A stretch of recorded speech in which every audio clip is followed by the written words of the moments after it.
ഓം gum ഗുരുഭ്യോ നമഃ. ഓം gum ഗണപതയേ നമഃ. ഓം സം സരസ്വത്യൈ നമഃ. ഓം വ്യാം വേദവ്യാസായ നമഃ.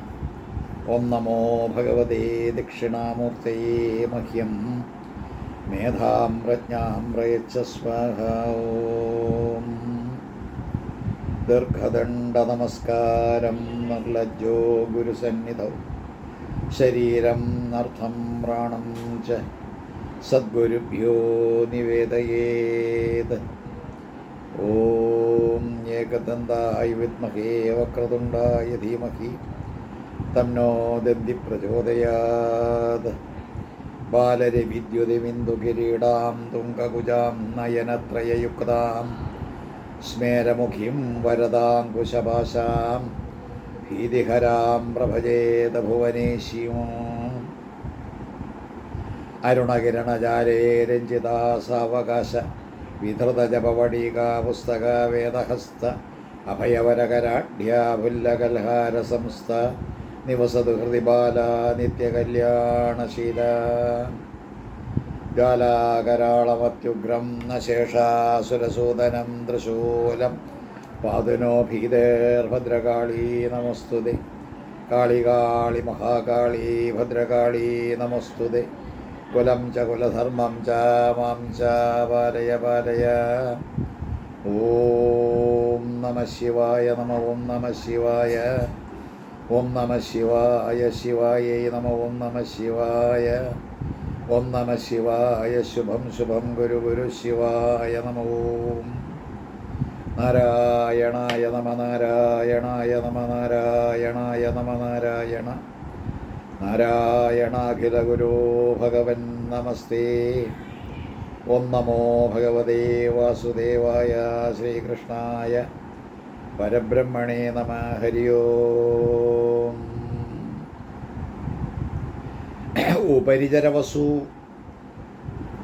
ആ വാക്ക് അല്ലെങ്കിൽ ആ പേര് സൂചിപ്പിക്കുന്ന പോലെ ആകാശമാർഗത്തിലൂടെ സഞ്ചരിച്ചുകൊണ്ട് ഇരുന്ന ഒരു മഹത് വ്യക്തിത്വം. അദ്ദേഹം തൻ്റെ രജസ്വലയായിട്ടുള്ള ഭാര്യ സ്നാനം കഴിഞ്ഞിരിക്കുന്ന കാഴ്ചയും കണ്ടാണ് നായാട്ടിന് വേണ്ടി കാട്ടിലേക്ക് തിരിച്ചു. കാട്ടിൽ വച്ച് ഇണചേരുന്ന പക്ഷികളെ കണ്ടപ്പോൾ അദ്ദേഹത്തിൽ വികാരം വിജൃംഭിച്ച് രേതസ് സ്ഖലിച്ചു. അതൊരു കുമ്പളിലാക്കി പരുന്ത്, അതായത് ഈ പറയുന്ന ഗരുഡൻ, അയാളതിലൂടെ ഇങ്ങനെ പറന്നു പോകുമ്പോൾ വിളിച്ചു വരുത്തി ഏൽപ്പിച്ചു ഭാര്യയ്ക്ക് കൊണ്ട് കൊടുക്കാൻ. ഇത് ആണ് കഥ, ആദ്യത്തെ തുടക്കം കുറിക്കുന്ന കഥ.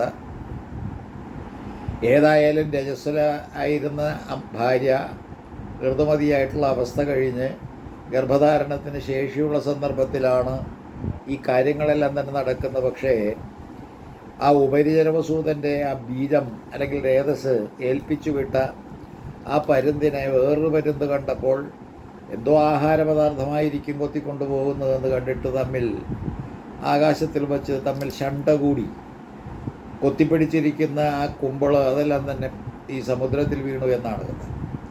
സമുദ്രത്തിൽ വാസ്തവത്തിൽ അദ്രിക എന്ന് പറയുന്ന ഒരു യക്ഷി അല്ലെങ്കിൽ ഈ പറയുന്ന രീതിയിൽ അപ്സരസ് ശാപഗ്രസ്തയായിട്ട് മത്സ്യമായിട്ട് കിടക്കുന്ന ആ സ്ത്രീരത്നം ഈ പറഞ്ഞ രേതസ് വിഴുങ്ങി. ആ വിഴുങ്ങിയ രേതസ് രണ്ട് കുട്ടികളായിട്ടിങ്ങനെ ജനിക്കാനിടയായി. ഒന്ന് ഒരു പുരുഷനും ഒന്ന് സ്ത്രീയും. ആ പുരുഷനെ മാത്സ്യൻ എന്നും ആ സ്ത്രീയെ മത്സ്യഗന്ധി എന്നുള്ള രീതിയിൽ പേരിട്ട് വളർത്തി മത്സ്യത്തെ പിടിച്ചു കൊണ്ടുപോയ മുക്കുവന്മാർ. അങ്ങനെ മുക്കുവരാജാവിന് ആ മത്സ്യത്തെ കിട്ടിയപ്പോൾ മത്സ്യത്തിൻ്റെ ഉള്ളിൽ നിന്ന് കിട്ടിയ രണ്ട് കുട്ടികൾ ആ രാജകൊട്ടാരത്തിൽ ഈ മുക്കുവപ്രമാണിയുടെ ആ വീട്ടുകൊട്ടാരത്തിൽ വാസ്തവത്തിൽ ഇങ്ങനെ വളർന്നു വന്നു. പേര് മാത്സ്യൻ അല്ലെങ്കിൽ മത്സ്യഗന്ധി, ഇങ്ങനെ രണ്ട് പേരൊക്കെ കിട്ടി. ഏതായാലും പരമ്പരയാ മത്സ്യരാജാവായിട്ട് അല്ലെങ്കിൽ ആ അരയന്മാരുടെ ധീവരന്മാരുടെ രാജാവായിട്ടിരുന്ന അദ്ദേഹത്തിൻ്റെ പെങ്ങൾ സിസ്റ്റർ ഈ പറയുന്ന മത്സ്യഗന്ധി ആ കഥാപാത്രവുമായിട്ടാണ് വാസ്തവത്തിൽ ഇണങ്ങിച്ചേരുന്നത് പാണ്ഡവന്മാരുടെ കഥ.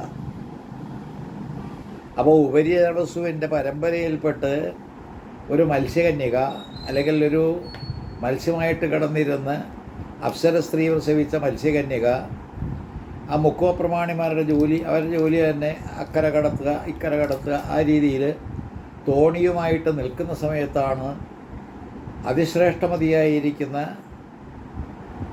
പരാശരൻ എന്ന് പറയുന്ന മഹർഷി ശ്രേഷ്ഠൻ അങ്ങോട്ട് അടുത്തു വരുന്നത്, അക്കരെ കടക്കാനായിട്ട് വെമ്പി നിൽക്കുന്ന പരാശരനെ ഈ നൗകയിൽ, ഈ തോണിയിൽ കയറ്റി അക്കരെ കടത്തി കൊടുത്തു. യൗവനയുക്തയായിട്ടുള്ള ഈ മത്സ്യ ഗന്ധി എന്ന് പറയുന്ന സ്ത്രീരത്നം അക്കരെ കടത്തി അക്കരെ ചെന്നപ്പോൾ വാസ്തവത്തിൽ അദ്ദേഹത്തിലുണ്ടായ സ്വാഭാവികമായിട്ടും മാനുഷികമായ വികാരം അതിങ്ങനെ ശക്തിയെ പ്രാപിച്ചപ്പോൾ അവർ തമ്മിൽ ഒരു പ്രത്യേക വീഴ്ചയിലേർപ്പെട്ട് സമുദ്രത്തിൽ നിന്ന് രക്ഷപ്പെട്ട് ദ്വീപിലേക്ക് പ്രവേശിച്ച് അവർക്കൊരു സന്തതി ഉണ്ടായി. അത് വേദവ്യാസൻ. ഇത് കഥയുടെ ഒരു ചുരുളഴിയുന്ന രംഗമാണ്. അപ്പോൾ ഇതെല്ലാം തന്നെ സൂചിപ്പിച്ചുകൊണ്ടാണ് ദേവീ ഭാഗവതൻ 2ാമത്തെ സ്കന്ധം പുരോഗമിക്കുന്നത്. അത്തരത്തിലുള്ള പുരോഗമനത്തിലാണ് ഈ പറയുന്ന മത്സ്യഗന്ധി ഒരു കുട്ടിയെ പ്രസവിക്കുന്നു. ജനിച്ച പാടെ തന്നെ വളർന്നു വലുതാകുന്ന കുട്ടി ഈ അമ്മയെ അനുഗ്രഹിച്ചിട്ട് പോവുകയാണ്. ആ കുട്ടി പറയുന്നു, നീ എപ്പോഴെല്ലാം എന്നെ ആഗ്രഹിക്കുന്നുവോ, കാണാനായിട്ട് ആവശ്യപ്പെടുന്നു, ആ സമയത്ത് ഞാൻ വന്നുകൊള്ളാമെന്ന് പറഞ്ഞുകൊണ്ട് അദ്ദേഹം ഇങ്ങനെ ഇവരിൽ നിന്ന് രക്ഷപ്പെട്ടു പോയി എന്ന് കഥ. വളരെ ശ്രദ്ധേയമായിരിക്കുന്ന ഈ കഥാഗോളത്തിൽ അടങ്ങിയിരിക്കുന്ന ഏറ്റവും സനാതനമായിരിക്കുന്ന ഒരു പൊരുൾ നമ്മൾ അന്വേഷിക്കുന്നത് സനാതന സംഗതിയാണ്. ഇവിടെ പരാശരൻ എന്ന് പറയുന്ന മഹർഷി ശ്രേഷ്ഠൻ അദ്ദേഹത്തിൻ്റെ പേര് തന്നെ സൂചിപ്പിക്കുന്ന പരത്തിൽ ശരം ചെയ്യാൻ വേണ്ടി കൊണ്ട് നടക്കുന്നവനാണ്. ശരം അസ്ത്രം ആ തൊടുത്തു വിടുന്നതിന് തക്കതായിട്ടുള്ള ഒരു വില്ല് അദ്ദേഹത്തിൻ്റെ കയ്യിലുണ്ട്. ആ ശരവും തൊടുത്തു പിടിച്ചുകൊണ്ട് ഇങ്ങനെ നടക്കുന്ന പരാശരൻ എന്നുള്ള പേരുള്ള ആ മഹർഷി ശ്രേഷ്ഠൻ പരത്തിൽ, പരമാത്മാവിൽ, പരബ്രഹ്മത്തിൽ ശരം ചെയ്യാൻ വേണ്ടിയിട്ട് ഇങ്ങനെ നടക്കുന്ന വ്യക്തി, അദ്ദേഹത്തിന് ഒരു അവസരം കിട്ടി എന്നുള്ള രീതിയിൽ കഥയെ ഒന്ന് ചിന്തിച്ചിട്ട് മുന്നോട്ട് പോകാം.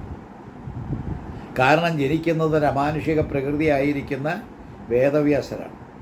വേദം വകുക്കുക മാത്രമല്ല, പുരാണീതിഹാസങ്ങളെല്ലാം തന്നെ രചിച്ചുകൊണ്ട് നമ്മുടെ സനാതനധർമ്മത്തിൻ്റെ പ്രൗഢിയെല്ലാം തന്നെ സൃഷ്ടിച്ചു തന്നൊരു മഹത് വ്യക്തിത്വമാണ്, അവതാര സ്വരൂപമാണ്. അപ്പോൾ അതുകൊണ്ട് ഈ തുടക്കം കുറിക്കുന്ന ഈ കഥയുടെ ആ ഗാംഭീര്യമെന്ന് മനസ്സിലാക്കിയാൽ വളരെ നന്നായിരിക്കും. കാരണം അതെല്ലാം വാസ്തവത്തിൽ മറ്റ് വേദവ്യാസരുടെ തുടർന്നുള്ള സുഖബ്രഹ്മത്തെയെല്ലാം തന്നെ ജനിപ്പിക്കുന്ന കഥയോടും ബന്ധപ്പെട്ട് വരുന്നവയാണ്. അപ്പോൾ ഇവിടെയും പരാശരൻ എന്ന് പറയുന്ന മഹർഷി ശ്രേഷ്ഠൻ പരബ്രഹ്മത്തെ ലക്ഷ്യമിട്ടുകൊണ്ട് മുന്നോട്ട് പോകുന്ന അദ്ദേഹം വാസ്തവത്തിൽ അക്കരെ കടക്കാൻ തുനിഞ്ഞു എന്ന് പറയുമ്പോൾ സംസാരസാഗരത്തെ തരണം ചെയ്യാൻ സനാതന ഭാവത്തിലൂടെ കടന്നു പോകുമ്പോൾ പുരാണങ്ങളെല്ലാം തന്നെ വേദങ്ങളുടെ വേദം ഒന്നേ ഉള്ളൂ, അത് അങ്ങനെ പിരിഞ്ഞു വന്നപ്പോൾ വേദങ്ങളായി. ഏതായാലും വേദങ്ങളിൽ അന്തർഭവിച്ചിരിക്കുന്ന കാര്യം ഗ്രഹിക്കാനുള്ള കഥകളോട് കൂടിയിട്ടുള്ള പ്രത്യേകിച്ചുള്ള പ്രസ്താവനകളും അല്ലെങ്കിൽ അത്തരത്തിലുള്ള ആ രചനകളെല്ലാം തന്നെ നമ്മെക്കൊണ്ട് എത്തിക്കുന്നത് വേദം അറിവിലേക്കാണ്. അപ്പോൾ വിദ്ദെന്ന് പറയുന്ന ധാതുവിൽ നിന്ന് ഉൽപ്പന്നമായിരിക്കുന്ന വേദം എന്ന് പറയുന്ന പദത്തിൻ്റെ അർത്ഥം ഗ്രഹിക്കുന്നതിന് വേണ്ടി പിന്നാലെ രചിക്കപ്പെട്ട പുരാണങ്ങളിലൂടെ കടന്നു പോകുമ്പോഴും ഈ കഥയ്ക്കെല്ലാം തന്നെ ഒരർത്ഥതലം വേറെ കൽപ്പിക്കേണ്ടതുണ്ട്. പരത്തിൽ ശരവയ്യാനെന്ന് പറഞ്ഞാൽ പരബ്രഹ്മവുമായിട്ട് സായുജ്യത്തിലേർപ്പെടാൻ ഓരോരുത്തരും അവരവരുടെ ജീവൻ എന്ന് പറയുന്ന ജീവാത്മാവിനെ ബന്ധിപ്പിക്കേണ്ടതും തൊടുത്തുവിട്ടിട്ട് യോജിപ്പിക്കേണ്ടതും ഈ പറയുന്ന പരമാത്മാവുമായിട്ടാണ് ആ യോഗാവസ്ഥ. അത് പ്രാപിക്കാൻ വേണ്ടിയിട്ടാണ് ഇവിടെയും പരാശരൻ നടക്കുന്നത്. അപ്പോഴാണ് തടസ്സമായിട്ടുള്ളത് ഈ സംസാരമാണ്. അപ്പോൾ ഏതൊരു സംസാരത്തിൽപ്പെട്ട് ഉഴലുന്ന മനുഷ്യനാണോ പരാത്മഭാവത്തിലുള്ള ഈശ്വരനെ കണ്ടുപിടിക്കാനും കൂട്ടിമുട്ടാനും അങ്ങനെ ലയിക്കാനും സാധിക്കാതെ വിമ്മിഷ്ടപ്പെട്ട് ഈ പറയുന്ന സംസാരത്തിൽ കഴിഞ്ഞുകൂടുന്നത്, അതിൻ്റെ ഒരു പ്രതീകമെന്നോണമാണ് ഇവിടെ പരാശരനും ശരവയ്യാൻ വേണ്ടിയിട്ട് ഇങ്ങനെ നടക്കുമ്പോഴാണ് ഒരു കടൽ അല്ലെങ്കിൽ ഒരു സമുദ്രം കടക്കേണ്ടിയിരിക്കുന്നു. അതിന് കടത്താനായിട്ട് വന്നിരിക്കുന്ന ഒരു മത്സ്യഗന്ധി, അവരുടെ പേര് ചോദിച്ചപ്പോൾ കാളി, വാക്ക് വളരെ അന്വർത്ഥമാണ്. കാളി എന്ന് പറയുമ്പോൾ കലനം ചെയ്യുന്ന, കാലത്തെക്കൊണ്ട് കലനം ചെയ്യുന്ന, കാലത്തെക്കൊണ്ട് കാര്യങ്ങൾ കൈകാര്യം ചെയ്യുന്ന, അങ്ങനെ ഇന്നലെയും ഇന്നും നാളെയും എന്ന് പറയുന്ന കാലത്തെയെല്ലാം തന്നെ വേണ്ട രീതിയിൽ കൈകാര്യം ചെയ്ത് സൃഷ്ടിസ്ഥിത്യാദികൾക്കെല്ലാം തന്നെ കാരണഭൂതയായിട്ടുള്ള ഈശ്വരി, അതാണ് കാളി. കാളി സങ്കല്പം സനാതന മാർഗത്തിൽ നമ്മുടേതായിട്ടുള്ള ഈ ധർമ്മത്തിൽ വളരെയേറെ ശ്രേഷ്ഠമാണ്. കാളി, പാർവതീദേവിയെ കാളി എന്ന് പറയും, ഭദ്രകാളിയെ കാളി എന്ന് പറയും, ലളിതാസഹസ്രനാമത്തിൽ മഹാകാളി എന്ന് പറയുന്നൊരു സംബോധന തന്നെ കാണാം. അപ്പോൾ കാളി എന്ന് പറഞ്ഞാൽ കാലത്തോട് ബന്ധപ്പെട്ട, കറുത്തിരുണ്ട കാലത്തോട് ബന്ധപ്പെട്ട, ജനനത്തിന് ഹേതുവായിട്ടുള്ള കാലത്തോട് ബന്ധപ്പെട്ട, ജനനത്തിന് ഹേതുവായ അപ്പോൾ എല്ലാ തരത്തിലും ഈ സംസാരത്തിന് ഹേതുവായിട്ടുള്ള കാലത്തോട് ബന്ധപ്പെട്ടവൾ കാളി. അപ്പോൾ ഈ കാളി എന്ന് പറയുന്ന മുക്കുവ സ്ത്രീ അങ്ങനെ അക്കരെ കടത്താൻ വേണ്ടിയിട്ട് ഒരു തോണിയും വച്ചിരിക്കുന്ന സ്ഥലത്തേക്ക് വന്നത് പരാശരൻ എന്ന് പറയുന്ന ഈശ്വരാന്വേഷി. അദ്ദേഹവും അവരും തന്നെ തമ്മിൽ കണ്ടുമുട്ടിയിട്ട് അക്കരെ കടത്താൻ പറഞ്ഞപ്പോൾ അക്കരെ കടത്തി. അങ്ങനെ അക്കരെ കടത്തിയപ്പോൾ ലഭിച്ച കുട്ടി വേദവ്യാസൻ. നമുക്ക് ഈ പുരാണ കഥകളെല്ലാം തന്നെ മ്ലേച്ഛമായിട്ട് വ്യാഖ്യാനിക്കാം, വളരെ വൃത്തികെട്ട രീതിയിൽ ഇങ്ങനെ കൈകാര്യം ചെയ്ത് ദുഷിപ്പിക്കാം. പക്ഷേ അതൊന്നുമല്ല പുരാണങ്ങളുടെ രഹസ്യവും താല്പര്യവും. അപ്പോൾ എല്ലാ തരത്തിൽ പുരാണങ്ങൾ എന്തിനു വേണ്ടിയിട്ട് എന്ന് ചിന്തിച്ചുകൊണ്ട് പോകുമ്പോഴാണ് ഇത്തരത്തിലൊരു സമീപനം പുരാണങ്ങളുടെ കാര്യത്തിൽ ആവശ്യം. അപ്പോൾ അക്കരെ കടന്നു എന്ന് പറഞ്ഞ സംസാരത്തെ തരണം ചെയ്തു എന്നും ഇവിടെ ജനന മരണ എന്ന് പറയുന്ന ജനിമൃതികളെല്ലാം തന്നെ ഉൾക്കൊള്ളുന്ന ഈ ഭവത്തിൽ നിന്ന് സാഗരത്തിൽ നിന്ന് രക്ഷപ്പെട്ടു എന്നുള്ള മട്ടിലും ചിന്തിക്കുമ്പോൾ പിന്നീടുണ്ടാകുന്ന എന്താ ഫലം? യോഗം. അപ്പോൾ ഇവിടെയുള്ള വിയോഗം കൊണ്ട് അല്ലെങ്കിൽ പരമാത്മാവുമായിട്ടുള്ള വേർപാട് കൊണ്ട് ജനിക്കാനിടവന്ന ആ സംഗതി കൊണ്ട് സംജാതമായിട്ടുള്ള സംസാരത്തിൽപ്പെട്ട് ഉഴലുന്ന ജീവൻ വാസ്തവത്തിൽ അക്കരെ കടന്നപ്പോൾ അതിൻ്റെ ഫലമായിട്ട് രക്ഷപ്പെട്ടു. എങ്ങനെ രക്ഷപ്പെട്ടു? പരമാത്മാവുമായിട്ട് ബന്ധിക്കപ്പെട്ടു എന്ന്. ആ പരത്തിൽ എയ്യാൻ കൊണ്ടു നടന്ന ശരമെല്ലാം തന്നെ സാഫല്യത്തിലേക്ക് എത്തിച്ച് അത് എയ്യാനായിട്ട് യോജിപ്പിക്കാനായിട്ട് അത് തൊടുത്തു വിട്ട് കൊളുത്താനായിട്ട് സാധിച്ചു എന്നല്ലേ നമ്മൾ ചിന്തിക്കേണ്ടത്. അങ്ങനെ ചിന്തിക്കുമ്പോൾ പരാശരൻ രക്ഷപ്പെട്ടു. പരാശര സന്തതി എന്ന് പറയുന്ന വേദവ്യാസൻ ആ പരിശ്രമത്തിൻ്റെ യജ്ഞത്തിൻ്റെ സംസാരത്തെ തരണം ചെയ്ത് ആ പ്രവൃത്തിയുടെ പരിണത ഫലമാണ് എന്നുകൂടി വന്നു. നല്ലപോലെ ചിന്തിക്കുക. വ്യാസൻ എന്ന് പറയുന്ന കഥാപാത്രം തന്നെ വ്യാസം കൊണ്ട് വ്യാസനായതാണ്. വ്യാസം എന്ന് പറയുമ്പോൾ വൃത്തത്തിൻ്റേതായിട്ടുള്ളൊരു ഭാഗമാണ്. ഏതൊരു വൃത്തവും പരിപൂർണതയുടെ പ്രതീകമാണ്. പരിപൂർണമായിട്ടുള്ള വൃത്തത്തെ അതിൻ്റെ വിസ്തീർണത്തെയും അല്ലെങ്കിൽ അതിൻ്റെ വ്യാപ്തത്തെയും ഒക്കെ കണ്ടുപിടിക്കണമെങ്കിൽ അനിവാര്യമായിട്ടുള്ളൊരു ഘടകമാണ് വ്യാസം, ഡയാമീറ്റർ. ആ വ്യാസമാണ് വ്യാസനായിട്ട് പരിണമിക്കുന്ന. വ്യാസത്തിൻ്റെ പകുതി അതിന് നമ്മൾ പറയും റേഡിയസ് എന്ന്. ആ അർദ്ധവ്യാസം എന്ന് പറയുന്ന റേഡിയസ് വെച്ച് വേണ്ടേ പയ്യാർ സ്ക്വയർഡിലും തന്നെ പ്രയോഗിച്ച് അത്തരത്തിലുള്ള വൃത്തമായാലും വൃത്തത്തിൻ്റെ വിസ്തീർണമായാലും കണ്ടുപിടിക്കാൻ അതിനു വേണ്ടിയിട്ടുള്ള വ്യക്തിയാണ് വ്യാസൻ എന്ന് പറയുമ്പോൾ ഈശ്വരൻ്റെ വ്യാപ്തി, ഈശ്വരൻ്റെ വിസ്തീർണവും വിസ്താരവും, ഈശ്വരൻ എന്ത് എങ്ങനെയെന്ന് കണ്ടുപിടിക്കാനുള്ള ശക്തമായിട്ടുള്ളൊരു ഭാവമാണ് വേദവ്യാസൻ. വ്യാസൻ എന്ന് വന്നില്ലേ? ആർക്ക് ജനിക്കുന്നു? പരാശരന്. ആരിൽ ജനിക്കുന്നു? കാളിയിൽ. ഈ ഉദാത്തമായിട്ടുള്ള ഭാവനയിലേക്ക് നിങ്ങളെ ഇപ്പോൾ കൊണ്ടുവരാൻ ഞാൻ ഉദ്യമിക്കുന്നത് നമ്മൾ കൈകാര്യം ചെയ്യുന്ന രണ്ട് പുരാണവും അത് എത്രമാത്രം അർത്ഥവത്താണ് എന്ന് മനസ്സിലാക്കാൻ വേണ്ടിയിട്ടാണ്. അപ്പോൾ എല്ലാ തരത്തിലും സംസാരത്തെ തരണം ചെയ്ത പരാശരൻ, സംസാര തരണത്തെ സഹായിച്ച കാളിമാതാവിൻ്റെ അനുഗ്രഹം, നൗക അല്ലെങ്കിൽ ഈ വഞ്ചിയിൽ കടന്ന് അക്കരെ എത്തിച്ചേരുന്നതും അതിൻ്റെ ഫലമായിട്ടൊരു കുട്ടി ജനിക്കുന്നതും, ദ്വീപിൽ ജനിച്ച കുട്ടിയായതുകൊണ്ട് ദ്വൈപായൻ എന്നും, കൃഷ്ണ നിറമുള്ളത് കൊണ്ട് കറുത്ത നിറമുള്ളതെന്ന് കൃഷ്ണദ്വൈപായൻ എന്നും ഒക്കെ പേര് വന്നു എന്നിങ്ങനെ പുരാണങ്ങൾ പറയും. അതെല്ലാം തന്നെ കഥകൾക്ക് അതെല്ലാം മിത്ത് എന്നുള്ള രീതിയിൽ തന്നെ ചിന്തിച്ചാൽ മതി എന്നാണ് എനിക്ക് തോന്നുന്നത്. ഇതിൽ അടങ്ങിയിരിക്കുന്ന കാര്യം ഗ്രഹിക്കാനുള്ളൊരു മനസ്സുണ്ടാകുകയാണ് നമുക്ക് ആവശ്യം. അങ്ങനെ വരുമ്പോൾ ഇവിടെ വേദവ്യാസൻ എന്ന് പറയുന്നത് അതാതോ ബ്രഹ്മജിജ്ഞാസ എന്ന് പറയുന്ന ബ്രഹ്മജിജ്ഞാസുമായിട്ടുള്ളൊരു വ്യക്തിക്ക് തൻ്റെ തപസ്സിൻ്റെ ഫലമായിട്ട് തൻ്റേതായിട്ടുള്ള സാധനയുടെ സാഫല്യമായിട്ട് കിട്ടുന്ന പ്രതിഫലമായിട്ടോ ഫലമായിട്ടോ കാണണം അത് വ്യാസൻ. അപ്പോൾ അങ്ങനെയുള്ള വ്യാസൻ വാസ്തവത്തിൽ ജനിക്കുന്നു എന്ന്. അപ്പോൾ വ്യാസൻ്റെ ജനനം മഹാഭാരത കഥകളിലൂടെ പോകുമ്പോഴും ഭാഗവതവും രണ്ട് ഭാഗവതവും ആ രണ്ട് ഭാഗവത്തിലൂടെ കടന്നു പോകുമ്പോഴും വ്യാസൻ്റെ അത്തരത്തിലുള്ള ജന്മത്തെ നമ്മൾ ശക്തമായിട്ടുള്ള രീതിയിൽ പഠിക്കേണ്ടതുണ്ട്. അങ്ങനെ വ്യാസനെ പഠിക്കുന്ന രീതിയിൽ ഈ കഥയെ എടുക്കുമ്പോൾ അമ്മയ്ക്ക് വാഗ്ദാനം ചെയ്തു കൊടുത്തിട്ടാണ് ഈ വ്യാസൻ പോകുന്നത്. എപ്പോഴെല്ലാം നീ എന്നെ ഇങ്ങനെ ആവശ്യപ്പെടുന്നുവോ അല്ലെങ്കിൽ കാണാൻ ആഗ്രഹിക്കുന്നുവോ അപ്പോൾ ഞാൻ ഓടിയെത്തിക്കൊള്ളാമെന്ന്. അത്തരത്തിലുള്ള എല്ലാ തരത്തിലുള്ള വരങ്ങളും കൊടുത്തിട്ടാണ് ഈ വേദവ്യാസൻ പിരിയുന്നത്. വേദവ്യാസൻ പിന്നാലെ വന്ന പേരാണ് വ്യാസൻ. അപ്പോൾ ഒന്നും കൃഷ്ണദ്വൈപായൻ എന്നൊക്കെ വന്നു എന്ന് നമുക്ക് നിശ്ചയിക്കാം. അപ്പോൾ ഏതായാലും അത്തരത്തിലുള്ള വ്യാസൻ ഇങ്ങനെ പിരിഞ്ഞു പോയി. ഏതായാലും അത്തരത്തിലുള്ള ഈ മുക്കുവ സ്ത്രീ സത്യവതി എന്നുള്ള പേരിലും കാളി എന്നുള്ള പേരിലും അറിയപ്പെടുന്ന ആ മുക്കുവ സ്ത്രീയാണ് പിന്നെ ശന്തനുവിൻ്റെ ഭാര്യയായിട്ട് മാറുന്നത്. ശംതനു.